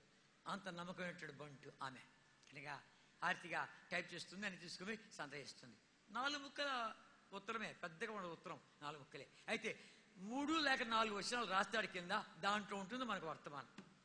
3 లేక 4 వచనాలు రాస్తాడు అంతే, దాంట్లో ఉంటుంది వర్తమానం. అనగా ఆ వాక్యాల్లో ఉంటుంది వర్తమానం. ఎన్ని ఉత్తరాలు కనుక. అంతేగా జ్ఞాపక శక్తి. నేను అడిగాను ఇందాక చూపించిన పుస్తకము దేవుడి చిత్తం కనుగొనట ఎట్లు అని చెప్పి ఒక పుస్తకం రాశారే మీరు, దాంట్లో 7 అంశాలు పెట్టారే. 7 అంశాలు చూస్తారా? ఎన్నెన్నో దేవుడి చిత్తం అంటారు కదా. ఈ కాన్వికేషను సెలవుల రోజు అని చెప్పి పెట్టామనుకోవద్దు. దేవుడు మాతో మాట్లాడాడు, ఆయన చిత్తాన్ని బయలుపరిచాడు అని దేవుడి చిత్తాన్ని గురించి మాట్లాడేవాడే. నేను అడిగాను కనుక ప్రతిదానికి ఈ 7 అంశాలు మీరు చూస్తారా అన్నాను. ఆయన ఏమన్నాడు తెలుసునా? తిమోతి, మీ ఇంట్లో ఎవరో తుమ్మితే ఏమన్నారు? నువ్వు చూడలే, మా అమ్మ తుమ్మిందని చెప్తివి. మీ ఇంట్లో ఎవరు దగ్గారు అయితే మా తాత దగ్గారని చెప్తివి, చూడలే. మీ ఇంట్లో ఎవరు నడిచి వస్తున్నారు, మా నాన్న వస్తున్నా అంటే ఆ చొప్పు నీకు తెలుసు. ఇంటి వాతావరణం నీకు ఎట్లా అలవాటు అయిపోయిందో దేవుడి చిత్తము దేవుడి స్వరము మాకు అట్లా అలవాటు అయిపోయింది అన్నాడు. ఇంకేం మాట్లాడతావు? అంత అలవాటు అయిపోయింది దేవుడి చిత్తం. అమెరికాలో ఒకసారి కోషి గారి దగ్గర ఉన్నాడు. వైట్ హౌస్ అంటే ప్రపంచ దేశం యొక్క అగ్ర నాయకుడు ఎవరు? President of America. వాళ్ళ యొక్క ఆ యొక్క వైట్ హౌస్లో ఒక చేపలు ఉందంట, చర్చ్ ఉందంట. ఆ చర్చిలో బైబిల్ స్టడీ తీసుకుంటాడని చెప్పి ఫోన్ కాల్ చేశాడు. కోషి గారు, మీ దగ్గర దైవజనుడు భక్సింగ్ గారిని ఇండియా నుంచి వచ్చాడని, ఆయన ఉన్నాడు ఇక్కడ, మా దగ్గర చిన్న చర్చ్ ఉంది, ప్రెసిడెంట్ గారు ఉన్నారు, బైబిల్ స్టడీ తీసుకుంటాడా అడగండి అన్నారు. అడగంటే కోషి గారు చెప్తున్నారు, ఇదిగా వైట్ హౌస్ నుంచి పిలుపు వచ్చిందయ్యా, బైబిల్ స్టడీ అంటే తీసుకుంటావా అక్కడ అని వెళ్ది. నేను ప్రార్థన చేసి చెప్తాను. అయ్యా ఆయన ప్రార్థన చేసి చెప్తానంట, ఇంకొక అరగంట తర్వాత ఫోన్ చేయండి అన్నాడు. ప్రార్థన చేసిన తర్వాత నేను వెళ్ళటం లేదన్నాడు. అని వెళ్ది వాళ్ళు ఫోన్ చేస్తే వెళ్ళటం లేదంటే, tell him that this call is from White house అంటే ఏంటి? అది అధికారంతో మాట్లాడుతున్నాడు. ఇది ప్రపంచ అగ్రదేశం యొక్క అగ్ర నాయకుడి యొక్క భవనం నుండి వస్తున్నటువంటి పిలుపు చెప్పాను సరిగా అంటుంటే అన్నాడు భక్సింగ్ గారు, whether it may be from White House or black house I'm not going అన్నాడు. అది తెల్ల భవనం రానిగాక, తెల్ల సోదరుడు రానిగాక, నల్ల సోదరుడు గాక నేను పోవడం లేదు. దేవుడి చిత్తానంత గట్టిగా పట్టుకునేటువంటి వాడు. అయ్యా నీ క్రైస్తవ జీవితంలో ఏది విశేషమైంది అనుభవం చెప్పు అంటే, సంతోషకరమైంది శ్రేష్టమైంది చెప్పు అంటే, నా దేవునికి చిత్తాన్ని ఎరిగి దాన్ని చేసేంత ధన్యకరమైన ఇంకోటి లేదు ప్రపంచంలో అన్నాడు. దేవుడి చిత్తాన్ని కనుగొన్నటువంటి వాడు, నెరవేర్చేటువంటి వాడు. అర్థమైందా? కనుక అట్లాంటి మహానుభావుడు. ఇంకా మనం చూస్తూ వచ్చామంటే ఆయన పునరుత్థాన శక్తిని గురించి మాట్లాడుతూ వచ్చాడు. పునరుత్థాన శక్తిని అది మేము చూసాం, అనుభవించాం. అప్పట్లో రోడ్లు ఎంత మంచిగా లేవు, భయంకరమైన రోడ్లు, OMT ట్రక్కులు ఉండేటివి. దాంట్లో నడిపించబడి తీసుకొస్తే ఆయన కూడా మాతో పాటు వచ్చేవాడు, స్వార్థ సేవకు వచ్చేవాడు. మేము ఆర్లగడ్డ ప్రాంతంలో ఉంటే నెల్లికి జేవియర్ చనిపోయారు, ఈ టైపిస్ట్ చనిపోయారు. అక్కడి నుంచి ఆ యొక్క బండ్లు వెళ్ళాడండి. ఎన్ని కుదుపులు, ఎన్ని అబ్బబ్బో చెప్పాలని కాదు. పోయాడు, సమాధి చేశాడు, మళ్ళీ వచ్చాడు, కలుచుకోగానే అప్పాజీ గారు చనిపోయారని చెప్పి వార్త పెడితే మళ్ళా బయలుదేరినారు. ఏంటి మనుషుడేనా? స్టీల్ బాడీనా అయితే మన బాడీనా? ఎట్లాంటి శరీరం ఏంది? ఆశ్చర్యపోతున్నాం. కనుక పునరుత్థాన శక్తి ప్రపంచంలో ఉండే అన్ని శక్తుల కంటే మించిన శక్తి, మరణాన్ని జయించిన శక్తి, లోకాన్ని జయించిన శక్తి, పాపాన్ని జయించిన శక్తి, సమాధిని గెలిచిన శక్తి, శోధన జయించిన శక్తి అని ఆ శక్తిని గురించి మాట్లాడేవాడు. ఎడ్విన్ ఆరన్ ఒక ఆయన ఉన్నాడు, గుంటూరు ఆయన ఒక సంగతి చెప్పాడు, నేను ఆశ్చర్యపోయాను. విశాఖపట్నంలో ఎడ్లబండి మీద సవారు చేశారంట. విశాఖపట్నంలో ఎడ్లబండి మీద సవారు సేవ చేస్తే అప్పుడు ఎడ్లబండి మీద అప్పుడు అటువంటి చేసిన తర్వాత అన్నాడంట, ఈ సామాన్ అంతా అయిపోయిన మా సువార్త, మేము ఇటు ఓపెన్ చేసుకుంటూ వస్తాము, ఈ సామాన్ అంతా తీసుకొని పోయి ఎడ్డబండికి ఎక్కిచ్చారంట. తీసుకొని పోయి టికెట్ కొను అని. టికెట్ కొను, మనం ఎంత ఉన్నాం పలా ఊరిపోతున్నాం కదా, టికెట్ కొను అని అంట. డబ్బు ఇవ్వలే. టికెట్ అన్న డబ్బు అంటే నువ్వు వద్దులే, నువ్వులే అవి ఛాన్స్ బాయ్, నీ ఛాన్స్ బాయ్. ఆయన వెంటనే లోబడతాడు కాబట్టి మేము కూడా ఆయనకి వెంటనే లోబడాలని కోరుతున్నాడు. ఆ దేవుడికి విధేయత చూపించాడు, వెంటనే మేము కూడా వెంటనే విధేయత చూపించాలని కోరుతాడు. మద్రాసు పట్టణంలో కాన్వకేషన్ జరిగితే మేము ముందుగానే వెళ్ళాం, ఒక వారం 2 వారాలు ముందుగానే వెళ్ళేవాళ్ళం. కనుక వెళితే అటు చూపించాడు. ఇంకా ఈ ఈ ఈ కూలర్ ఉందే, అంతెత్తు మట్టి గడ్డ కింద వరకు ఉంది, ఇంకా కాస్త బిడ్డలు కూడా ఉంది, అంతెత్తుంది, గోడకు ఆనుకుంది. నన్ను తీసుకొచ్చి ఇదంతా తవ్వి నువ్వు ఆడ నింపేసే, ఆ గుండ నింపేసే అన్నాడు. నేనంట అది తవ్వి ఎటు నా సంగతి చూడండి. సరే బ్రదర్, సరే వెంటనే లోపడాలి, ఏం మాట్లాడద్దు, వెంటనే లోపడు, తర్వాత సంగతి తర్వాత. లోపడినా అడిపోయి మోకాలు పడ్డా, ప్రభా ఈ మట్టి గడ్డ అంతా తవ్వాలంట, ఎత్తుకొని అక్కడ పోయిల్లంట, పరచాలంట, ప్రభా సహాయపడినైనా అని ప్రార్థన చేసుకొని కన్ను తెరిచాను. అప్పుడు క్యాలింపంలో పార్టీ దిగుతున్నారు. అబ్బా ఎంత సంతోషమైందంటే దబా పరిగెత్తి వెళ్ళారు. వెళ్ళి 4 ముక్కలు నేర్చుకున్నా క్యాలింపంగ్ భాష నేర్చుకున్నా. దాజు తపాలి కష్టం నుంచా జాతిచ్చో అబ్బా అందరిని కౌలించుకున్నాను, వాళ్ళు సామాన్చుకున్నాను. 60 బక్సింగ్ గారు పని చెప్పారు చేస్తామంటే పొదం అన్నారు. పదండి అంతా అందరు తీసుకొచ్చి ఆ పని చేయిస్తా ఉంటే మళ్ళా వచ్చి చూస్తాడు చేస్తున్నాడా లేదా అని. అమ్మా నేను కూడా చేస్తున్నాను, నేను చేస్తాను. కనుక ఆ రీతిగా బక్సింగ్ గారు ఏదైతే చెప్తాడో వెంటనే లోపల ఏం మాట్లాడకూడదు. నేను మాట్లాడితే నీ ఛాన్స్ బాయా. ఆర్తిగా ఎడ్విన్ ఈ సామాన్ తీసుకొని పో, మనం ఎంతమంది పార్టీలో అంతమందికి ఆ ఊరు టికెట్ కొని అంటే సరే సార్ అన్నాడు. ఎవరిని పంపిస్తాడేమో చూస్తున్నాడు. లేదు అంతమంది టికెట్లు ఎక్కడ వీడికి బాడీ కట్టాలా, వీడికి అద్దె కట్టాలా, ఒకటి తిస్తున్నాడు. వస్తాడు చూస్తుంటే ఎవరు రావట్లేదు. 2 సామాన్లు ఉండే. నా తండ్రి వీడు అడుగుతాడు, వీడికి వల్ల టికెట్ ఎలాగూ అని చెప్పి ఆశ్చర్యపోతా ఉంటే ఒకటి పరిగెత్తా వచ్చాయంట. 2 రోజులు మీడియం పెట్టారే బక్సింగ్ గారి పార్టీ అనేది. ఎంతమంది చెప్పు ఎక్కడిపోతాం చెప్పు, నేను కొంటాను టికెట్, నువ్వు కొనొద్దు, నేను కొంటాను టికెట్. తర్వాత ఇంకేమంటున్నాడు, వీడికి ఎంత చెప్పు కిరాయి అద్దె ఎంత చెప్పు అని కడితే ఆశ్చర్యపోతున్నా అంట. ఇది కాదు మనకి ఆశ్చర్యం ఉంటాడు, చాలా చెప్తాడు బక్సింగ్ గారు. అది కాదు, అక్కడి నుంచి వచ్చిన తర్వాత బక్సింగ్ గారు ఎడ్విన్ ఆరల్ మీద భుజం చేసి, ఎడ్విన్ ప్రభు నీకు సహాయపడినాడు అని అంట. వింటివా మాట సౌలుతో చెప్పినట్టుగా, సమయంలో సౌలుతో చెప్పినట్టుగా రాత్రి దేవుడితో మాట్లాడినాడు. కనుక యెహోవా చేత ఆశీర్వదించిన వాడా రా, యెహోవా ఆజ్ఞ నెరవేర్చినట్టుంటే నాకు వినబడే ఆ యొక్క గొర్రెల అరుపు లెక్క ఆ రంకెలు ఎక్కడ, రాత్రి దేవుడు మాట్లాడినాడుగా. ఆర్తిగా ముందుగానే మాట్లాడబడినటువంటి దైవజనుడు, సామాన్యుడు కాడు. ఇట్లాంటి విని చెప్పగలము. వాడికి గొంతు పోయింది, గొంతుకల్లో రైల్వే హాస్పిటల్లో పడ్డాడు. రైల్వే హాస్పిటల్లో పడితే గొంతు పోతే వాడికి కలబడిందంట. వాడికి కలబడితే ఇదిగా చిన్న పిల్లవాడు వచ్చి, హైదరాబాద్లో బక్సింగ్ గారు ఉన్నారు, నువ్వు అక్కడికి వెళితే నీ గొంతు వస్తుంది అని ప్రార్థన చేస్తాడు అని మాట రాజు గబ రాశాడు. రాసి ఇట్లా నాకు కలబడింది బక్సింగ్ అంటే ఒక నర్సుకి ఇచ్చాడు. ఆ నర్సు విశ్వాసి, అమ్మమ్మ నేను పంపిస్తానులే నాకు తెలుసు చూడు అని చెప్పి ఒకనిచ్చి పంపించాను. నేను కుటుంబ ప్రార్థనలో ఉన్నాం. ఆ మనుషుడు వచ్చాడు, బక్సింగ్ గారి ప్రార్థనలో ఇది వచ్చాడు. దేంటి సంగతి అంటే ఇది అన్నాడు. నువ్వు తీసుకొచ్చాడు, ప్రార్థన చేశాడు. ప్రార్థన చేసి ఏమన్నాడు, ఇంకా చెప్పు ప్రైజ్ ది లార్డ్ అని చెప్పు అన్నాడు. కీసు గొంతు మాట గట్టిగా చెప్పు ప్రైజ్ ది లార్డ్ అనేసాడు. నోరు వచ్చేసిన తర్వాత ఆడ కుటుంబ ప్రార్థన ఉంది, ఆడిపో అంతా ఉండారు అని వచ్చి లోపలికి వెళ్ళిపోయాడు. అదే మనమైతే రా నిలబడు, చెప్పు, ఫోటో కెమెరా వీడిపో, తొందర రండి తీసుకోండి, ఎట్టొచ్చింది చెప్పు, ప్రింట్ చేయి, తీసుకో అడ్జస్ట్.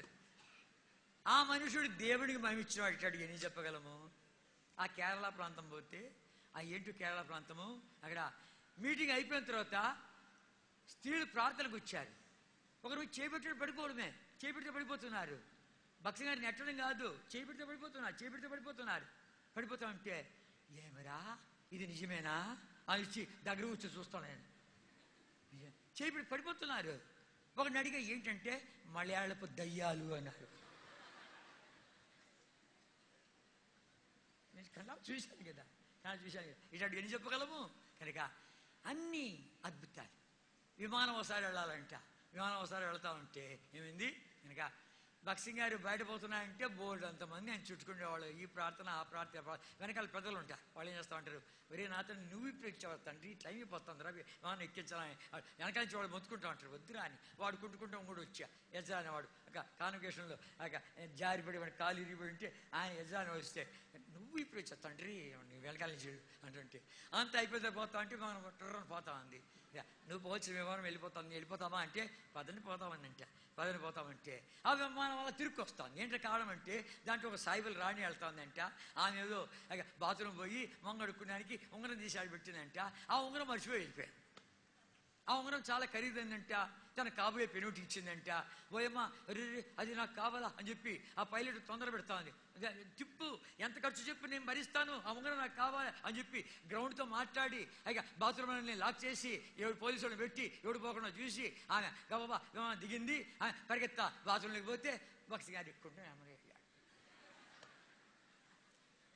ఆయన కొరికే రైలు బండ్లు ఆగుతూ ఉంటే, ఆయన కొరికే విమానాలు ఆగుతూ ఉంటే ఒకసారి ప్రార్థన చేస్తున్నాడు రైలు బండి దగ్గర. ఒక ఆయన బండి పట్టుకొని ప్రాడుతున్నాడు.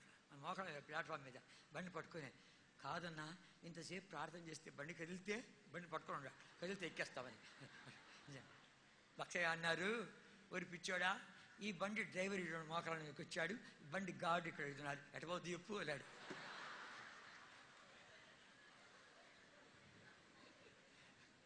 ఆయన కొరకు ఎన్ని అవుతుంది, ఎన్ని జరుగుతున్నాయి, ఒకటా రెండా చెప్పాలంటే. బాగలేని కాలం వచ్చింది, పడకబట్టాడు. 1984 84 నుంచి బాగలేని స్థితికి అయింది. స్టీవెన్ చాలా ప్రయాసపడ్డాడు. స్టీవెన్ మా అందరికంటే ఎక్కువగా చూసుకున్నది స్టీవెనే చాలా ప్రయాసపడ్డాడు. చెప్పక తప్పదు. చాలా క్రైమ్ చెల్లించాడు. రకరకాల మాటలు ఇవ్వండి కానీ నేను మాత్రం ఒప్పుకొని ఈ మాట మాత్రం ఒప్పుతాను. క్రైమ్ చెల్లించాడు.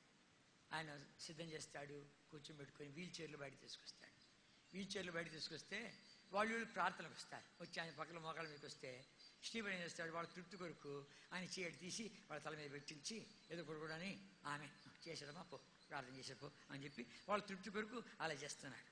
అలా చేస్తామంటే అలాంటి ప్రార్థన ఒక పరిగెత్తి వచ్చింది. మరుసటి వారం వచ్చి, అయ్యగారు నా మీద చేపెట్టి ప్రార్థన చేశాడు చూడు, నా జబ్బు పోయింది, నేను ఆమె హిందూ వ్యక్తి కనుక నా జబ్బు పోతే నిలువు దోపిడి ఇస్తా అని చెప్పాను, ఇదిగో బంగారం అంతా తీసుకొచ్చాను, నా ఒంటి మీద బంగారం తీసుకొచ్చాను, అయ్యగారు ఖర్చుకు వాడు అని చెప్పి ఇట్లాంటి ఏం చెప్పగలము. పెద్ద హీలర్ వచ్చాడు హైదరాబాద్లో, 10 లక్షలు చేస్తారు, మామూలు స్థలాలు సరిపోవు ఆయనకు, పేరు అక్కర్లే. ఆ యొక్క మీటింగ్కి వచ్చారు, కొంతమంది మీటింగ్ వచ్చారు. ఆయన అయిపోయిన తర్వాత నార్త్ ఇండియన్ వచ్చిన వాళ్ళు భార్య భర్త ఇద్దరు హెబ్రోన్కి వచ్చారు. బక్సీ ఆయన చూసిపోతామని వచ్చారు. చూసిపోతామని వస్తే ఆవిడ అగస్టిన్ గారి దగ్గర నేను ఉన్నాను. అగస్టిన్ గారు చెప్తున్నాడు, అయ్యా ఇటు వచ్చాం మేము, ఆమెమో ఆ వాక్యాలు ఈ వాక్యాలు చూసుకుని తిరుగుతుంది. గట్టిగా చెప్పాక, అయ్యా ఇద్దరం సంపాదిస్తున్నాం కానీ ఎడిపో తెలీదు, దయ్యం పట్టి తిప్పలు పడుతున్నాం మేము అని చెప్పి, సరే వచ్చారు ఇక్కడికి, దయ్యం పోయిందా అన్నాడు. ఆ దయ్యం పోయేది కానీ మా సూట్ కేసు పోయింది అన్నారు. దాంట్లో కెమెరాను చాలా కాస్ట్లీ వస్తువులు ఇవన్నీ ఉన్నాయి, అన్నీ పోయినాయి.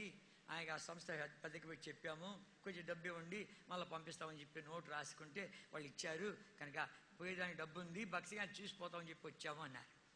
అదే టయానికి స్టీవెన్ బయటకు తీసుకొచ్చాడు.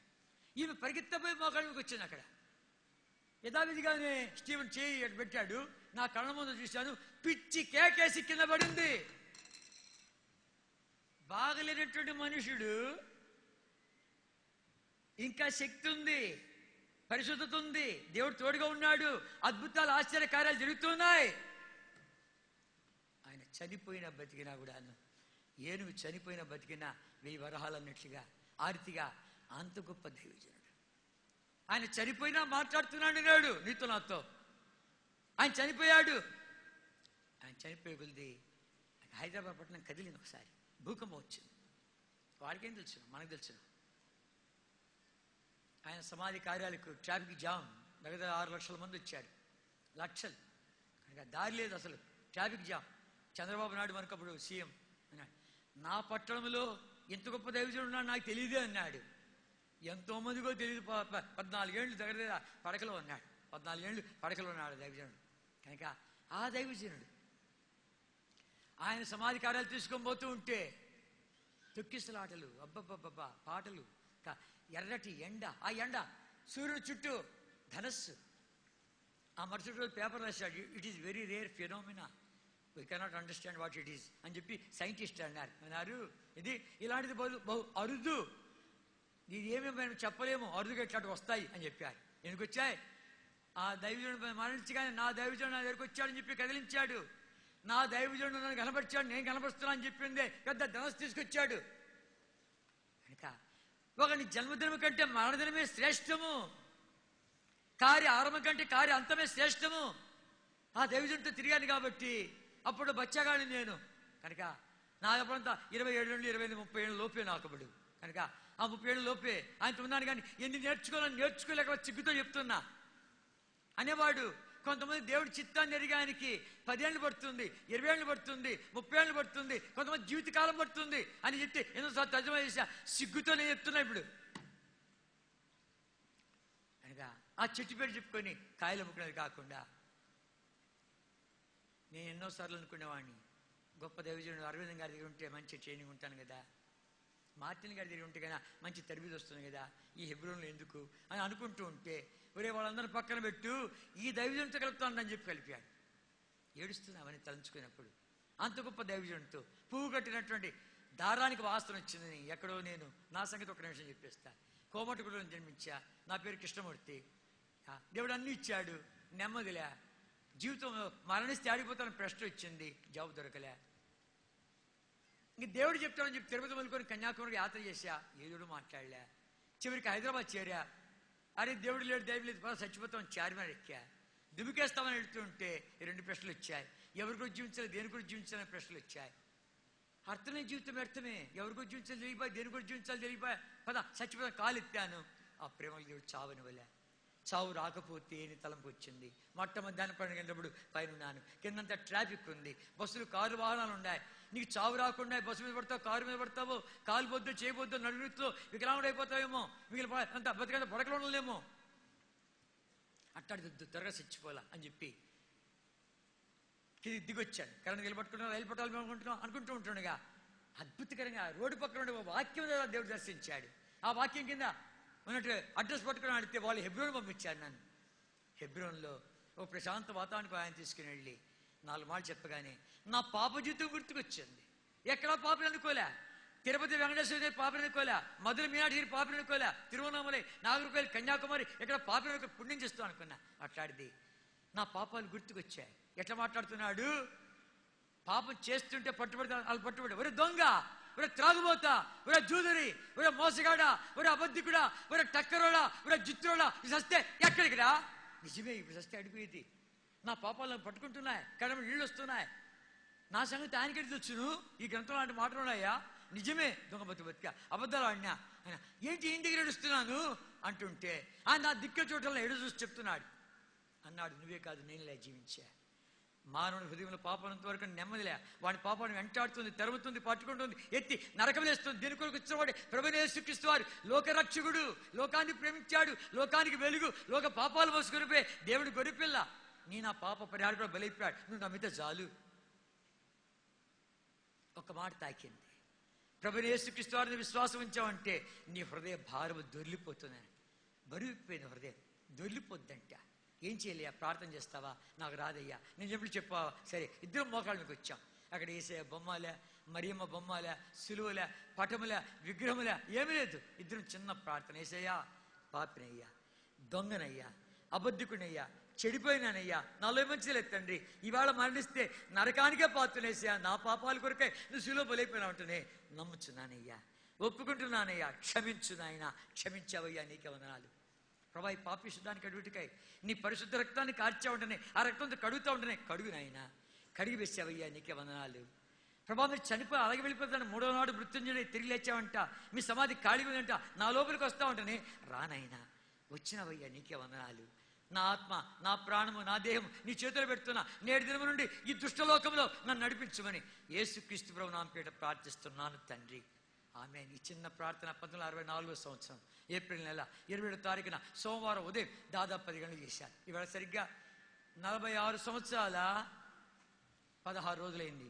ఈ చిన్న ప్రార్థన చేసి బయట వెళ్తూ ఉంటే సినిమా వద్దు, బిడిసిడొద్దు, నేను దిగినట్టు లాడ్జి వాళ్ళు ఇచ్చే పేపర్ చదువుతూ ఉంటే నా గదిలో వేసే సన్నిధి గుర్తిస్తున్నా, భయం అవుతుంది, సంతోషం అవుతుంది. మళ్ళీ అక్కడికే వెళ్ళా, బైబిల్ కొనుక్కున్నా, చదువు మొదలుపెట్టా.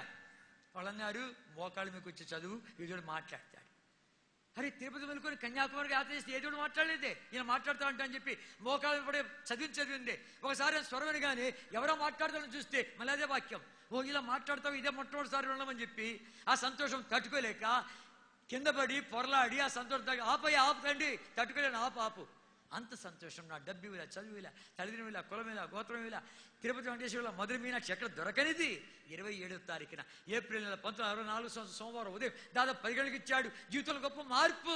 సినిమాలు బాయ, బీడీ సైడ్ బాయ్, అబద్ధం బాయ్, దొంగతనం బాయ. దేవుడు ప్రజలు ఎక్కడ, దేవుడు వాక్యం ఎక్కడ, దేవుడు సన్నిధి ఎక్కడ, తాపత్రం చుట్టుకుని ఉంది. జీవితంలో ఎంత మార్పు అంటే మా అమ్మ నాన్న చూసి మా అమ్మకి పిచ్చి పెట్టిన పిచ్చి ఆసుపత్రులు 3 రోజులు చేర్చారు. మాట్లాడుతున్నాడు, ప్రార్థన జవాబిస్తున్నాడు. అంతేకాదు ఈరోజు మరణిస్తే నా దేవుడి దగ్గరికి వెళ్తాను నమ్మిక ఇచ్చాడు. నాకు తెలుసు నేను ఎవడను, ఎక్కడి నుంచి వచ్చాను, ఎక్కడికి వెళుతున్నాను, నా దేవుడు ఎవరు, నా కర్తవ్యం ఏంటి, గురి కలిగిస్తున్నా. ఈ గురి లేకపోతే ఈ మీటింగ్కి వచ్చిన నీకును ఆ పశువుకు వ్యత్యాసం. ఎందుకు అది తిని తాగి సత్య కోటి విధులు కూడి కొరికే నువ్వు తిని తాగి సస్తు జంతువా వద్దు, ఈ రాత్రి ఎరుగు. అంతేనా? గొప్ప దైవజంతో సాహసం తీసుకొచ్చాడు. ఎంత గొప్ప ఘనత. ఆయన గురించి వింటున్నాము. ఆయన షూలో ఆయన అడుగులో అడుగు వేసేవాడు ఎవడు? మన తరమా? మన వల్ల అవుతుందా? దేవా ఈ కాలానికి తగినట్లుగా నేను నీ కొరకు జీవించడానికై కావాల్సిన కృప దయచేయి అని చెప్పి అడుగు. ఈ రాత్రిని తీసుకొచ్చాడు. ఇదివరకు ఎన్నిసార్లు మాట్లాడినాడు, ఈ రాత్రి మరలా నీతో మాట్లాడుతున్నాడు. దైవజనునిక జీవితాన్ని మళ్ళీ జ్ఞాపకం చేస్తున్నాడు. ఒక్కసారి రెచ్చగొట్టబడుటకై, ఆత్మీయ పురుకొల్పుకై, ఆత్మీయంగా రెచ్చగొట్టబడుటకై, రేపబడుటకై మాట్లాడాడు. నీ పాప క్షమాపణ కొరకే మాట్లాడుతున్నాడు, నీ రక్షణ కొరకే మాట్లాడుతున్నాడు. ఇవాళ ఇంటిలో రేపు మంటిలో ఎవడు తెలుసును? నీ జీవం ఏపాటిది, ఎంతలో కనబడంతలో మాయమైపోయిన నీటి ఆవిరి వంటిది. ఇల్లు చేరుతామని గ్యారంటీ లేదు. చావు రాకముందే, యాత్ర ముగించకముందే హైదరాబాద్లో వాడి జన్మదినం. ఆ జన్మదినము వాడి ప్రాణమిత్రుడు రాలే. అమ్మా నేనే పోయి వాడిని తీసుకొని రావాలంటే పొద్దునన్నా నువ్వు బాబా వాళ్ళని పంపించండి. లేదు వాడు అలిగినాడు, నేనే పోయి తీసుకొస్తాను అని చెప్పి మోటార్ బైక్ ఎక్కాడు. పొద్దునన్న అంటే వెళ్ళలే, ఎక్కాడు. ఇంకా వెనకాల కూర్చున్నాడు వాడు, ఇంకా జన్మదిన కుర్రోడు, ముందు కూడా కూర్చున్నాడు. నెక్లెస్ రోడ్లో వెళ్తున్నారు. హైదరాబాద్లో నెక్లెస్ రోడ్ అంటే 100 బౌల్సిందే, 100 కంటే ఎక్కువ పోల్సిందే స్పీడ్. అట్లాంటి రోడ్ ఇది. ఆ రోడ్లో పోతా ఉంటే, శరవేగంగా పోతా ఉంటే వెనకాల నుంచి వచ్చింది చూడు, ఏది మారుతి కారు, ఎగిరి పడ్డాడు. ఇక వెనకాల ఉన్నటువంటి వాడు ఇక డివైడర్ ఉంది, రోడ్డు విభాగించే చిన్న ఎత్తు గోడ ఉంటుంది, దాని పడింది, తల పగిలి స్పాట్ డెడ్. వాడి జన్మదినము మా దినము 2 ఒకటే. ఇల్లు చేరుతామనే గ్యారెంటీ లేదు. చావు రాకముందే ఈ రాత్రి పండుతో మాట్లాడుతూ ఉంటుండగా, ప్రభా ఎంతకాలం ఇలా ఉంటావు? వద్దు ప్రభా, ఈ కాన్వకేషన్ వచ్చావు, ఇట్లాంటి ఎన్ని చూసావు, ఇట్లాంటి ఎన్ని మెడికలు విన్నావు, ఇంకా నీ పాప క్షమించబడలే, నీ హృదయం కడగబడలే, నీ లోపలికి వేసే రాలే, నీకే తెలుసు.